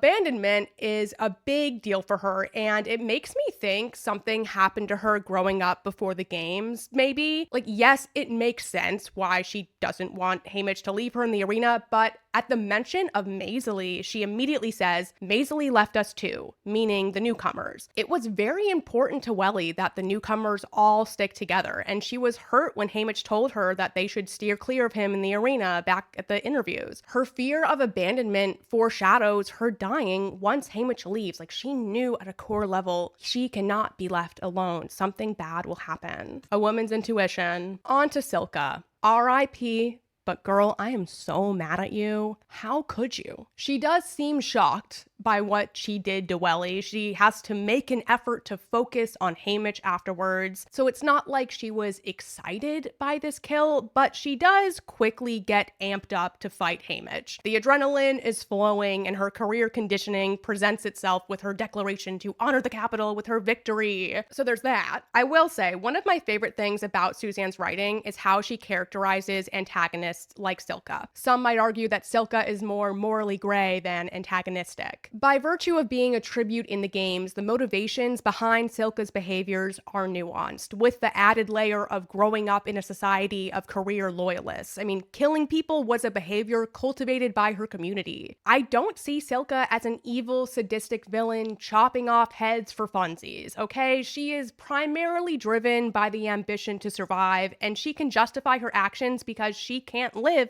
unless the other tributes are dead. Plus, her societal programming that being a victor, aka a survivor, is the pinnacle of honor and success. It doesn't make all of her and the career's actions excusable or justified, but their motivations are comprehensible. I'm able to loathe what Silka did to Welly and pity her. Like, I see all of the careers as tragic. Silka is a wildly traumatized teenager, just like Haymitch. Whatever gladiator training she got up to as a career could not fully psychologically prepare her for the impact of being in the games, especially the aftermath of taking someone's life. At least in my opinion, as someone with zero combat or military or killing experience. I appreciated Haymitch's comments about Silka at the top of the chapter, that she probably felt ashamed for her vulnerable moment with the chocolate, and that District 1 most likely doesn't reward its careers for being only human. In this moment, at least, he does not see Silka as a monster or a game piece. She is a full person. I'd love to know your thoughts on Silka, so please leave a comment if you're feeling chatty. President Snow. I think it's safe to say Haymitch's assessment of the milk pitcher is correct. Snow sent it. He's basking in this game of taunting the troublemaking fool in love with one of those conniving covey girls. Snow is sadistic. He gets a thrill out of the people he's messing with,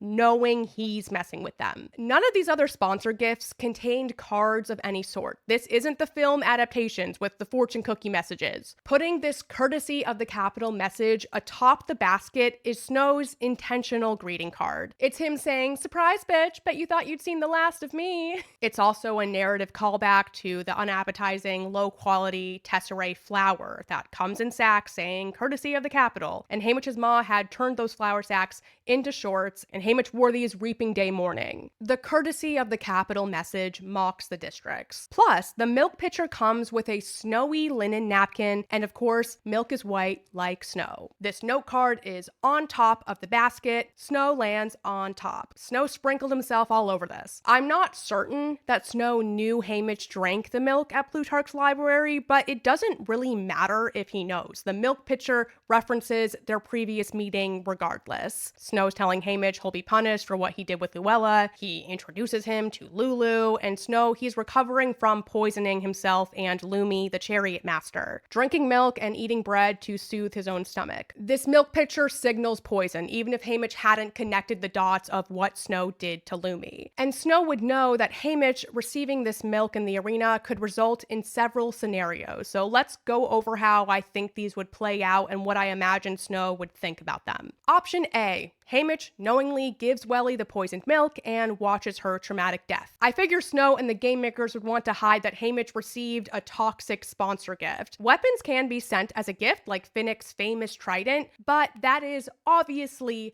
a weapon. It'd be tough to make it seem like Haymitch somehow knew this milk was poisoned and intentionally killed Welly with it. This looking like an accident is confusing to the audience, either coming off as the Capitol blatantly breaking the game's facade of rules, or like they're incompetent and somehow sent in the wrong thing or had rebel interference. In my opinion, the easiest option is to hide that this fake sponsor gift ever existed and make it seem like Welly succumbed to starvation while Haymitch was gone. This works best if the toxic milk causes a quick death without visible reactions like choking or vomiting. Using a lethal dose of a sedative that just makes it look like she falls asleep and dies would make sense. The broadcast could include Haymitch crying after he finds Welly, or make it look like Haymitch left her and never came back since he's a selfish rascal. This way, Snow has the satisfaction of Haymitch having at least a few final minutes of misery and self-hatred before Silka or Mutz kill him. Plus, Snow feels some vindication that Haymitch was selfish in the end, choosing to keep himself alive instead of Welly, even if he knew it was only going to be for a little while longer. Option B. Haymitch chooses to drink the milk and dies. Welly is left to either die from starvation or at Silka's hands, or Mutt's. Haymitch believes this is what Snow most wanted to happen. He narrates, "There's only one thing left for me to do if I don't want to die as a traitor to the districts, as Welly's killer by neglect, since I refuse to go poison her, and Snow knows it. He has followed my every move down to this final resolution and awaits my inevitable surrender. I must drink the milk. The time is now. Game over." Again, in this scenario, there's the issue of hiding that Haymitch was poisoned from a sponsor gift. I mean, maybe I'm wrong and that wouldn't matter to the audience. Let me know what you think. But going off the assumption that the Capitol wants to hide this, then I think they would make it look like Mutz killed Haymitch. The cameras could be focusing on Silka or Welly when Haymitch receives and drinks the milk, so that's off camera. Mutz are unleashed on him, maybe as he's slowly dying or he's already dead, and the cameras go back and show the Mutts ripping him apart. The squirrel Mutts would work well here since the swarm can conceal Haymitch during the attack. The broadcast could even add older audio of Haymitch screaming in pain, like from the butterflies, to sound like he's being eaten alive by these Mutts if in this situation he's already dead or unconscious from the poison. It's also possible footage of Haymitch getting this milk and drinking it could be included, so it looks like he purposely withheld it from Welly, and the Mutts could come at him so fast that nobody can see Haymitch reacting to the poison. It just looks like he selfishly chugged some milk and karmically pays for it with an instant mutation attack. Snow gets the satisfaction of Haymitch looking selfish. Maybe he's even thinking of Lenore Dove seeing this and hating Haymitch for it. Snow's petty like that. Now for option C. Haymitch and Welly both drink the milk and die. It'd be sort of like Katniss and Peeta with the Nightlock berries, except the games would still have Silka as the victor. Haymitch could choose to do this out of hopelessness, that he and Welly just won't be allowed to win, and he figures this would be a quick way to go. But once again, the Capitol needs to hide the truth about this toxic milk. If sponsors can send in deadly food, that throws the games into a tailspin. They're called sponsor gifts, not sponsored tricks. Mentors can't be sending their tribute's opponents poisonous food. It changes the entire format and strategy of the games. So to hide that Haymitch and Welly poisoned themselves, they could do that same strategy with the Mutts from option B. Having tributes intentionally taking their own lives is a big no-no. The Capitol doesn't like that, as we saw in the trilogy. Option D. This is a slight variation of what actually played out. Haymitch ditches the milk. If it looks like he purposely got rid of it by pouring it out or smashing the pitcher, he's a selfish jerk killing Welly through neglect. Snow is annoyed and finds another way to punish Haymitch for defying him. If Haymitch pretends to spill it convincingly, he looks pathetic, and again, Snow is annoyed and punishes him in another way. The scenario that actually played out in Sunrise, where Haymitch is alarmed by the cannon and tosses aside the pitcher in his frenzied rush to go get Welly, instead of looking like a jerk or a fool for losing this milk, he is a tragic failure, unable to save his ally once again. It's more forgivable that he lost this precious food because he's just running to try and protect his ally. Snow missed out on his fun mind game, but at least he knows Haymitch had to witness what Silka did to Welly. Haymitch was confused by the timing of the cannon and wondered, was this not the moment for the president to savor my defeat?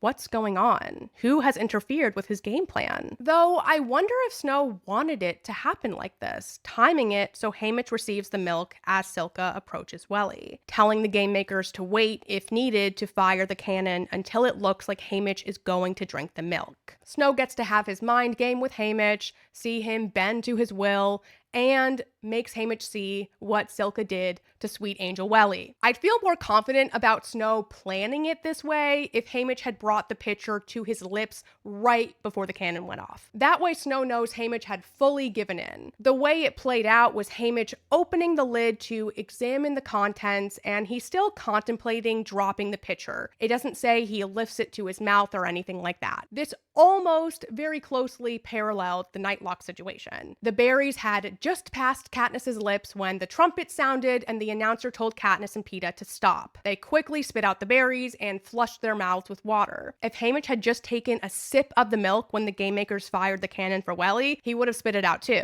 But whether the timing of the cannon was intentional or not, Haymitch was stopped before going that far. Because the game makers control when the cannon signals someone dies. It's not this automatic thing. We already knew Snow was pissed when Katniss pulled out those berries, but knowing that he himself had set up a suicide poison trap in the games for Haymitch adds more depth to his fury, and I'm obsessed with that. Love making Snow angry. There's also the possibility that Haymitch could trick Silka into drinking this milk like the way Lucy Gray did with the rat poison in the water bottles. We know Snow is obsessed with poison, but this added Lucy Gray thing is awesome. Just to cover all my bases, it is possible the milk was not actually poisonous, though it wouldn't be very beneficial to Snow if that was the case. If Haymitch gets this unpoisoned milk, he thinks it's poisonous and he drinks a sip to test it, finds out it's safe, and then gives it to Welly. It's pointless. Haymitch only experiences a few moments of fear. I find it hard to believe Snow would send unpoisoned milk. Clearly there's an overwhelming amount of possible scenarios with this milk pitcher sequence, so please share your thoughts. Now let's talk about what was happening with the Game Maker / Snow in this chaotic finale of the games. What a mess. Here's my interpretation of what's happening behind the scenes, because this isn't explicitly said. So I believe they're planning for a Silka win, but Haymitch is default plan B. During the game, Snow was so fixated on playing with Haymitch that he kept putting off getting rid of him. He was just having too much fun. It's like a kid whining for just 5 more minutes with his toy. If something happened and Silka did not win the games, Snow could still punish Haymitch as a victor. Tormenting victors is the norm. And we know from the trilogy that Haymitch is punished. He says 2 weeks after the games, his family and his girl were dead. So in the Game Maker control room, as Silka and Haymitch are fighting it out, I imagine all these Game Makers are on the edge of their seats. They weren't interfering with this combat by sending in firebombs or mutts. It looks like Silka will win after she gutted and disarmed Haymitch. She chases after him, and I bet they assumed she'd give him one more chop with her axe, but no, she threw it. Ooh, how exciting!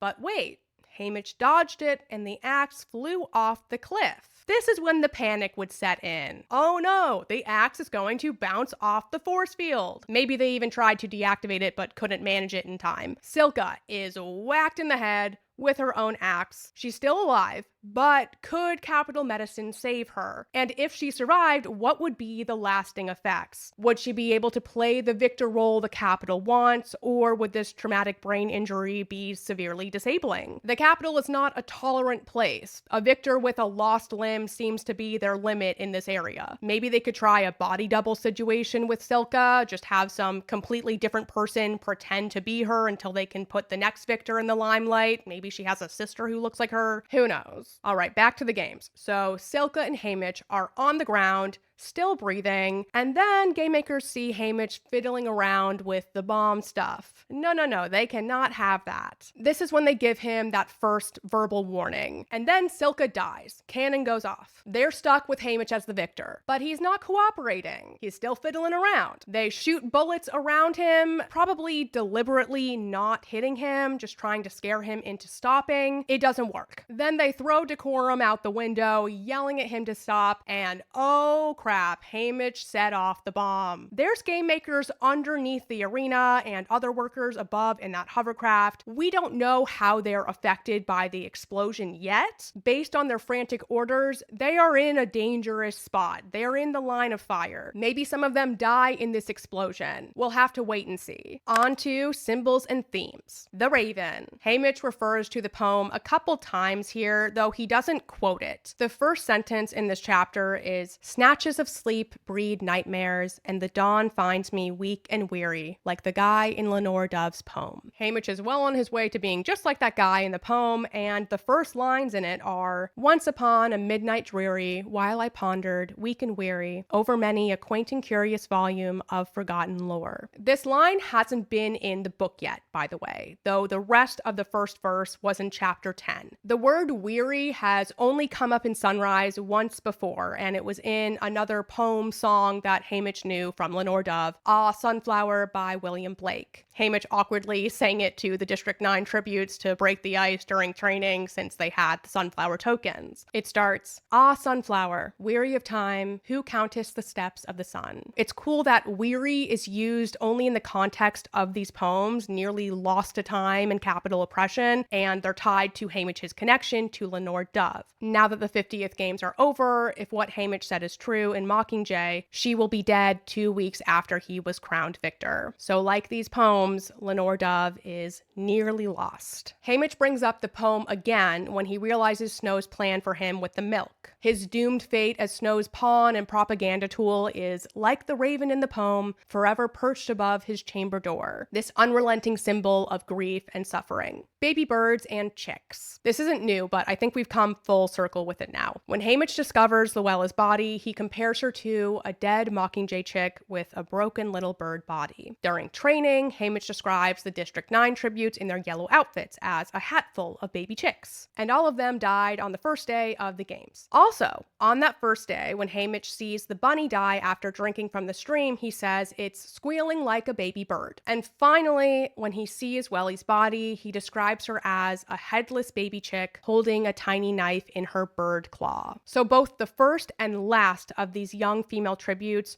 are baby chicks. There's only one use of chick in the other books, and it's Katniss's first big moment as the official Mockingjay in the District 8 hospital. She feels like a recently hatched chick, untested and only just learning how to navigate the world. She's the surviving baby chick. Poetry. On to songbirds and snakes. We get a good reminder here that it's not songbirds versus snakes, it's songbirds and snakes. There are valuable traits in both. They're not strictly oppositional. They can work cohesively. The songbirds are harmony and hope, paired with the snakes, ferocity and cunning. When Haymitch uses the flint striker to light this final bomb, his hand closes over the heads of the snake, the songbird, pretty with a purpose that has found its true purpose now in this rebellious act. The beautiful Covey craftsmanship of this flint striker camouflaged its power from capital eyes. They couldn't tell it was a fire starter. It's valued for its attractiveness and its fire starting ability. The qualities of the songbird and the snake work in conjunction here. If it looked like a regular flint striker, Haymitch wouldn't have been able to bring it into the games as a token. Tools Haymitch used to make these bombs were smuggled in. They were concealed in necklaces. Rebels had to be sneaky snakes to make this happen. And Haymitch tears apart this courtesy of the capital card from Snow that's meant to mock him, sent along with this poisonous milk trick, and he lights it on fire. Lots of snake energy. Lore and world building. 50th Games Rebel plot. We learned that the backup plan in case Ampert died before getting the fuse to Haymitch was that Maisely's token was also replaced with fuse. But Maisely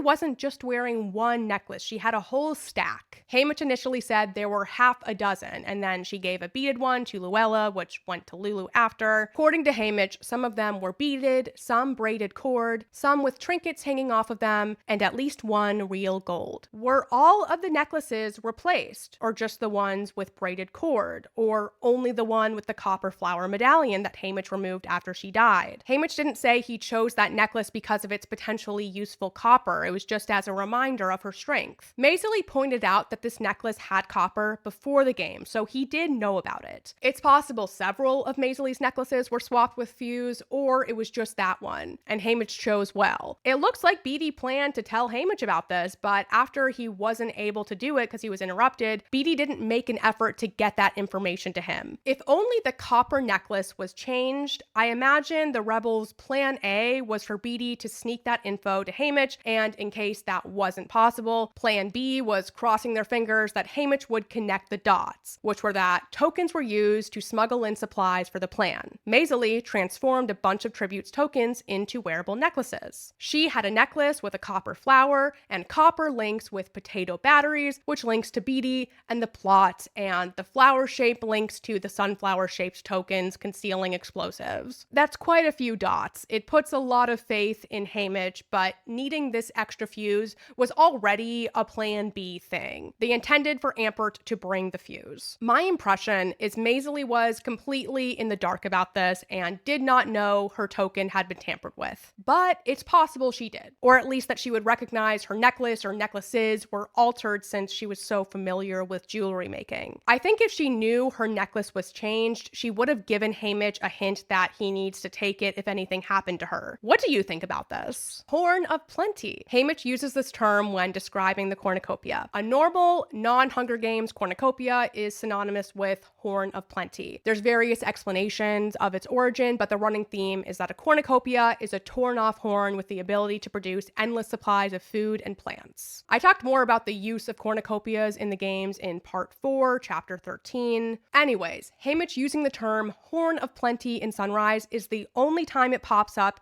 in the entire series. But this is a huge part of the movie adaptation lore, and I can't ignore it, not even as a book canon elitist. A song titled Horn of Plenty is in the Hunger Games original motion picture score album, and an instrumental-only version of it is on the Catching Fire score album. In the movies, this is Panem's implied national anthem, and we hear it a ton. Oh, Horn of Plenty, one horn of plenty for us all, and when you raise the cry, the brave shall heed the call, and we shall never falter. One horn of plenty for us all. The way it's sung makes the lyrics difficult to hear, but they're on the soundtrack details. According to the album, this song is not written by Suzanne Collins. The music is written by James Howard, and it has separate writing credits for the lyrics. I don't know how to pronounce this, but it says written by Regine Chachon and Win Butler. In the trilogy, Katniss refers to the Anthem of Panem, but doesn't clarify if there's lyrics, and if so, what they are. The anthem is played a ton, like during the Fallen Tribute recap, in the arena, on TV programs, and just like any event relating to the games. The last time the anthem pops up in the book trilogy is at the end of the broadcast, incorrectly announcing Katniss died in the Capitol. In Ballad, choreo refers to Gem of Panem as the Capitol anthem,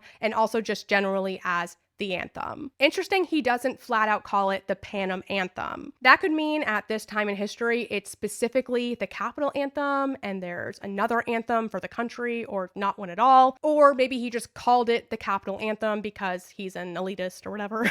Though the song's lyrics do center the Capitol and that the district should submit to it. It starts, Gem of Panem, mighty city, through the ages you shine anew. We humbly kneel to your ideal and pledge our love to you. Snow's grandmother started singing this anthem daily during the Dark Days 2 years before the war ended. At the Reaping in Sunrise, Gem of Panem is the confirmed Panem anthem, at least in this point in history. It says in Chapter 1, a recording of the anthem blares over the square, rattling my teeth. Gem of Panem, mighty city. We're supposed to sing along, but instead we mumble whatever. So while we don't know for sure in book canon, it sounds like Gem of Panem is and has always been the Panem national anthem from before the Dark Days to the 75th games. I assume post-Revolution, a new anthem was written. In the Ballad movie soundtrack, there is an instrumental score titled Gem of Panem, but no lyrics or attention was given to it. Overall, in the movie universe, Horn of Plenty is the national anthem, and the lyrics in its final verse are, O Capitol, your glorious diamonds shine, a tribute to the darkest days behind, one horn of plenty for us all. Glorious diamond, Gem of Panem. Nice unintentional link there. For the record, I really like the Horn of Plenty song and all of the musical scores in the films. They're epic. And the companion album for the first movie, The Hunger Games Songs from District 12 and Beyond, is one of my favorite albums, period. I love the song Come Away to the Water, despite it being sung by Maroon 5. Last thing, and you can make fun of me for this, but in high school, I made a playlist with just that Hunger Games companion album and Lana Del Rey's Born to Die, the Paradise Edition, and I listened to it obsessively for months. I still put it on shuffle sometimes. Moving on, miner's carry. Haymitch uses this method to get Welly down from the tree. It's described as lifting her up around his shoulders and holding onto her arm, falling across his chest. He and other people in 12 are taught to do this if they ever have to haul the injured out of the mine after an accident. When I looked up miner's carry, it didn't seem like this was a known term in our world, like for rescue or anything, but this sounds exactly like a fireman's carry, which is what Finnick did to save Peeta from the fog, though he doesn't call it that. The book says Finnick has Peeta slung across his back, and he manages to keep him there after losing control of his arm, so it sounds like a fireman's carry. Pretty certain this is also the way Finnick and briefly Katniss carried Mags versus piggyback style in the film. It says Finnick has Mags over his shoulder and carries the tridents in his free hand. His hands wouldn't be free if she was piggyback. Like, he'd need to support her there, right? I get why they did piggyback in the movie. It'd be very uncomfortable and difficult to film that way, but I wish we got to see Finnick carrying Peeta over his shoulder. There's a lot of meme potential there. And thirst traps, probably. Like Sam Claflin just heaving Josh over his shoulder.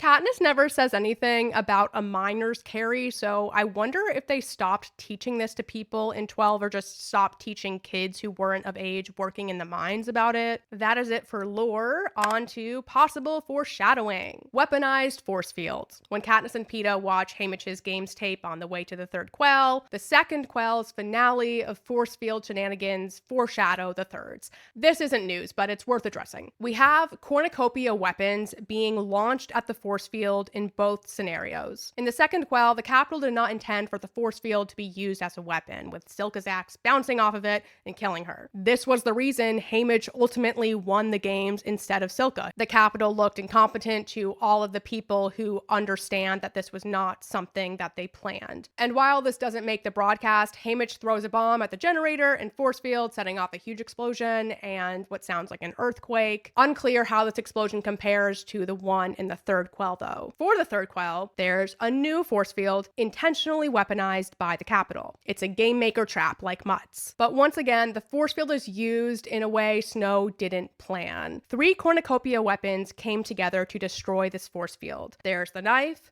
the wire wrapped around the knife, and the bow Katniss uses to launch it. This breaks the force field, leading to the fall of the Capitol. Their metaphorical force field of Panem bursts. Series connections. 50th Games recap. Here's how it compares to what really played out in Sunrise. The recap makes it look like Maisie's death happened on the last day of the games, not the second to last. It shows Haymitch and the girl from District 1, as in Silka, have a bloody battle. Katniss references Silka's axe, but doesn't mention what weapon Haymitch used, just that he is eventually disarmed after getting a huge stomach wound, and Silka losing an eye. Haymitch holding on to his intestines as she chases him, that's the same. Then it says Silka throws the axe, Haymitch collapses at the cliff edge, dodging it. Silka is trying to staunch the flow of blood pouring out of her empty eye socket and outlast Haymitch, who has started to convulse. Then the axe flies back into Silka's head and she dies instantly. The trumpets blow to announce Haymitch's victory. End of recap. So they cut out that Silka was still alive after the axe rebound. They cut out Haymitch creating a bomb and setting it off, and them shooting at him and telling him to stop. And these convulsions Haymitch has in the recap, I'm assuming he was unconscious at that point in Sunrise, which is why we don't hear about it. Next is Milk, and this is more of an Easter egg. So we have this big moment in Sunrise with the most likely poisoned pitcher of milk. It's a pivotal moment of Haymitch's games, and it's cut from the recap. And guess what Katniss was drinking when she and Peeta watched this, cozied up on the train on their way to the third quarter quell? Milk. She was drinking milk. Katniss had woken up from a nightmare and ordered some warm milk from an attendant to calm her down. And while she's waiting for it, she finds Peeta watching tapes of the games. They have this really precious moment, cuddling on the couch, and they only stop and let go of each other when the attendant walks in with the warm milk. He sets a tray with a steaming ceramic jug and 2 mugs on a table. A ceramic jug is basically a pitcher, and this attendant totally ships Katniss and Peeta, as he should, and he quietly expresses his sympathy for them with this gesture. He tells them he added a touch of honey to the milk for sweetness and just a pinch of spice. And Katniss pours the milk in the mugs, and then they decide to watch the second quarter quell. They hadn't watched it since Haymitch didn't want to because trauma. Katniss narrates, I curl up next to Peeta on the couch with my milk, which is really delicious with the honey and spices, and lose myself in the 50th Hunger Games. So she's drinking milk and losing herself in the games. I don't believe Suzanne had this whole milk Sunrise thing mapped out when she wrote Catching Fire. I figure she came up with it while writing Sunrise and intentionally linked these moments. Katniss isn't regularly drinking warm milk. She's specifically having it while watching Haymitch's games. I mean, come on. When I first noticed this months ago, I screamed and I started pacing around the room. Like, I can't explain why this thrills me so much. This and that dead fox face Easter egg, Those are elite. Also, after they finish watching the tape, both Katniss and Peeta realize that Haymitch found a way to turn the force field into a weapon, and Katniss is a bit hysterical. She's laughing and says, "It's almost as bad as us and the berries." And it turns out Haymitch was lurking nearby because he chimes in, almost, but not quite, and then smirks and takes a swig from a bottle of wine. Next up, don't go. Absolutely devastating connection, but Welly's repeated demand to Haymitch, "Don't leave me," is very Katniss and Peeta, "Stay with me always." And I'm sick about it. I could feel my heart sinking as I read. Katniss and Peeta survive because they don't abandon each other. When Katniss first said, "Stay with me," she wasn't in imminent danger. She was at home, injured, and uninhibited from sleep syrup. She doesn't ask. She tells Peeta to stay because she knows at a core level that they are better when they're together. They're safer, they're happier, all the things. Peeta agrees to stay with zero hesitation. I mean, he doesn't stay the whole night, but he waits till she falls asleep. And later, this exchange saves and grounds Peeta when he's lost in his head running around the Capitol. He's able to access this instinctual knowing of what is safe and real, plus the kiss of it all. There's no romantic thing here with Haymitch and Welly. Don't be gross. I'm not saying that. I'm focusing on this instinctive safety as the link here. Welly's first words to Haymitch in the arena are, "Don't leave me again." She was too weak to talk before then and is still barely functioning, and it makes sense that in this survival mode brain space, her instinctual first priority is to maintain this contact with another person, a protector. She needs human help to stay alive right now. She can barely swallow water. And obviously, she's traumatized and terrified in this moment. Haymitch doesn't agree to stay with her, though. He's asking if she can handle if he climbs down to bake her a potato. He's trying to help her, but he plans to leave in order to do that. Welly says again, "Don't leave me." Haymitch tells her she's safer in the tree, which is probably true. We don't know what would have happened for certain, though, if she stayed up there. Welly still resists. She says, "Can't be alone again," and threatens to follow him, much like how Peeta didn't want Katniss to go to the feast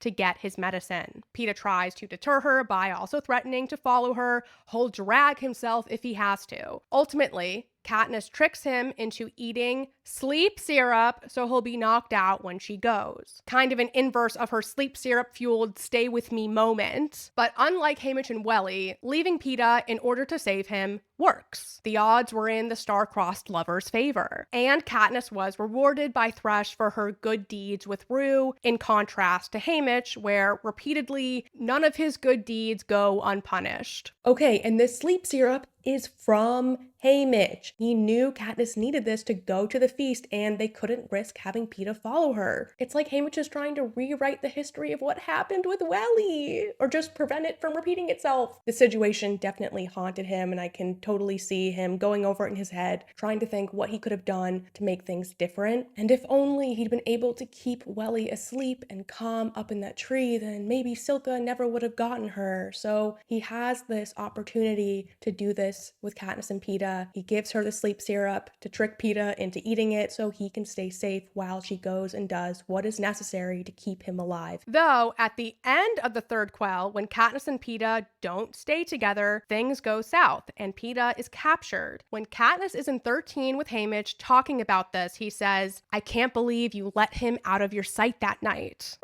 He knows all too well what happens when you separate from the person you're trying to protect, though he does admit that Katniss didn't have a choice. The alliance would have broken if she and Peeta stayed together, and the rescue plan would be even more messed up than it already was. It's these impossible circumstances where the right choice doesn't really exist. There's too many variables and unfavorable odds. In Sunrise, Welly said, "Don't leave me," for a third time, the magic cursed number, but Haymitch wouldn't stay, telling her he'll stay close, he'll hide her, and Welly simply says, "Don't." But eventually, he convinces her it'll be okay if he leaves. He gives her a blow dart to defend herself, conceals her at a tree almost hidden by cascading wild grapevines, but unfortunately, it's not enough to save Welly. Katniss and Peeta also parted ways at a tree. It's just, in Quarter Quells, it's not safe to separate from your allies at a tree. Frying. I admit this is a reach, but it's fun. Haymitch notes he had bigger fish to fry, as in blowing up the water tank versus is staying with the newcomers. And in the rebel plot, in the third quell, a side effect of setting up the wire trap is all the seafood will be cooked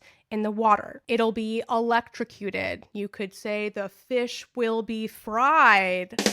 Also, in the Ladybug song, there's the line, "She's hiding under the frying pan." All the children are gone except the one under the frying pan. Fish to fry. I don't know. What do we think about this? Tip the scale. So when Haymitch carries Welly, he thinks, there was never much to her, but I doubt she can tip the scale at 60 pounds. And when Katniss is in the training center for the 74th Games, she has a similar thought. Rue, Primrose, neither of them could tip the scale at 70 pounds soaking wet. So we have 3 malnourished young girls described this way. Welly's age is never given, but it sounds like she's between 12 to 14. In Ballad, Corio described Jessup's mentor, Lysistrata Vickers, as a girl who couldn't tip the scales at 100 pounds. That's the only other time the term is used. I don't think this connects with Rue, Prim, and Welly, but if you have any ideas, let me know. Pitcher. The word pitcher only appears twice in the rest of the series, and it's the pitcher of water from Snow's mansion that Katniss poured on Haymitch to wake him up. The first time Katniss woke up Haymitch by dumping water on him was in Catching Fire, but that was a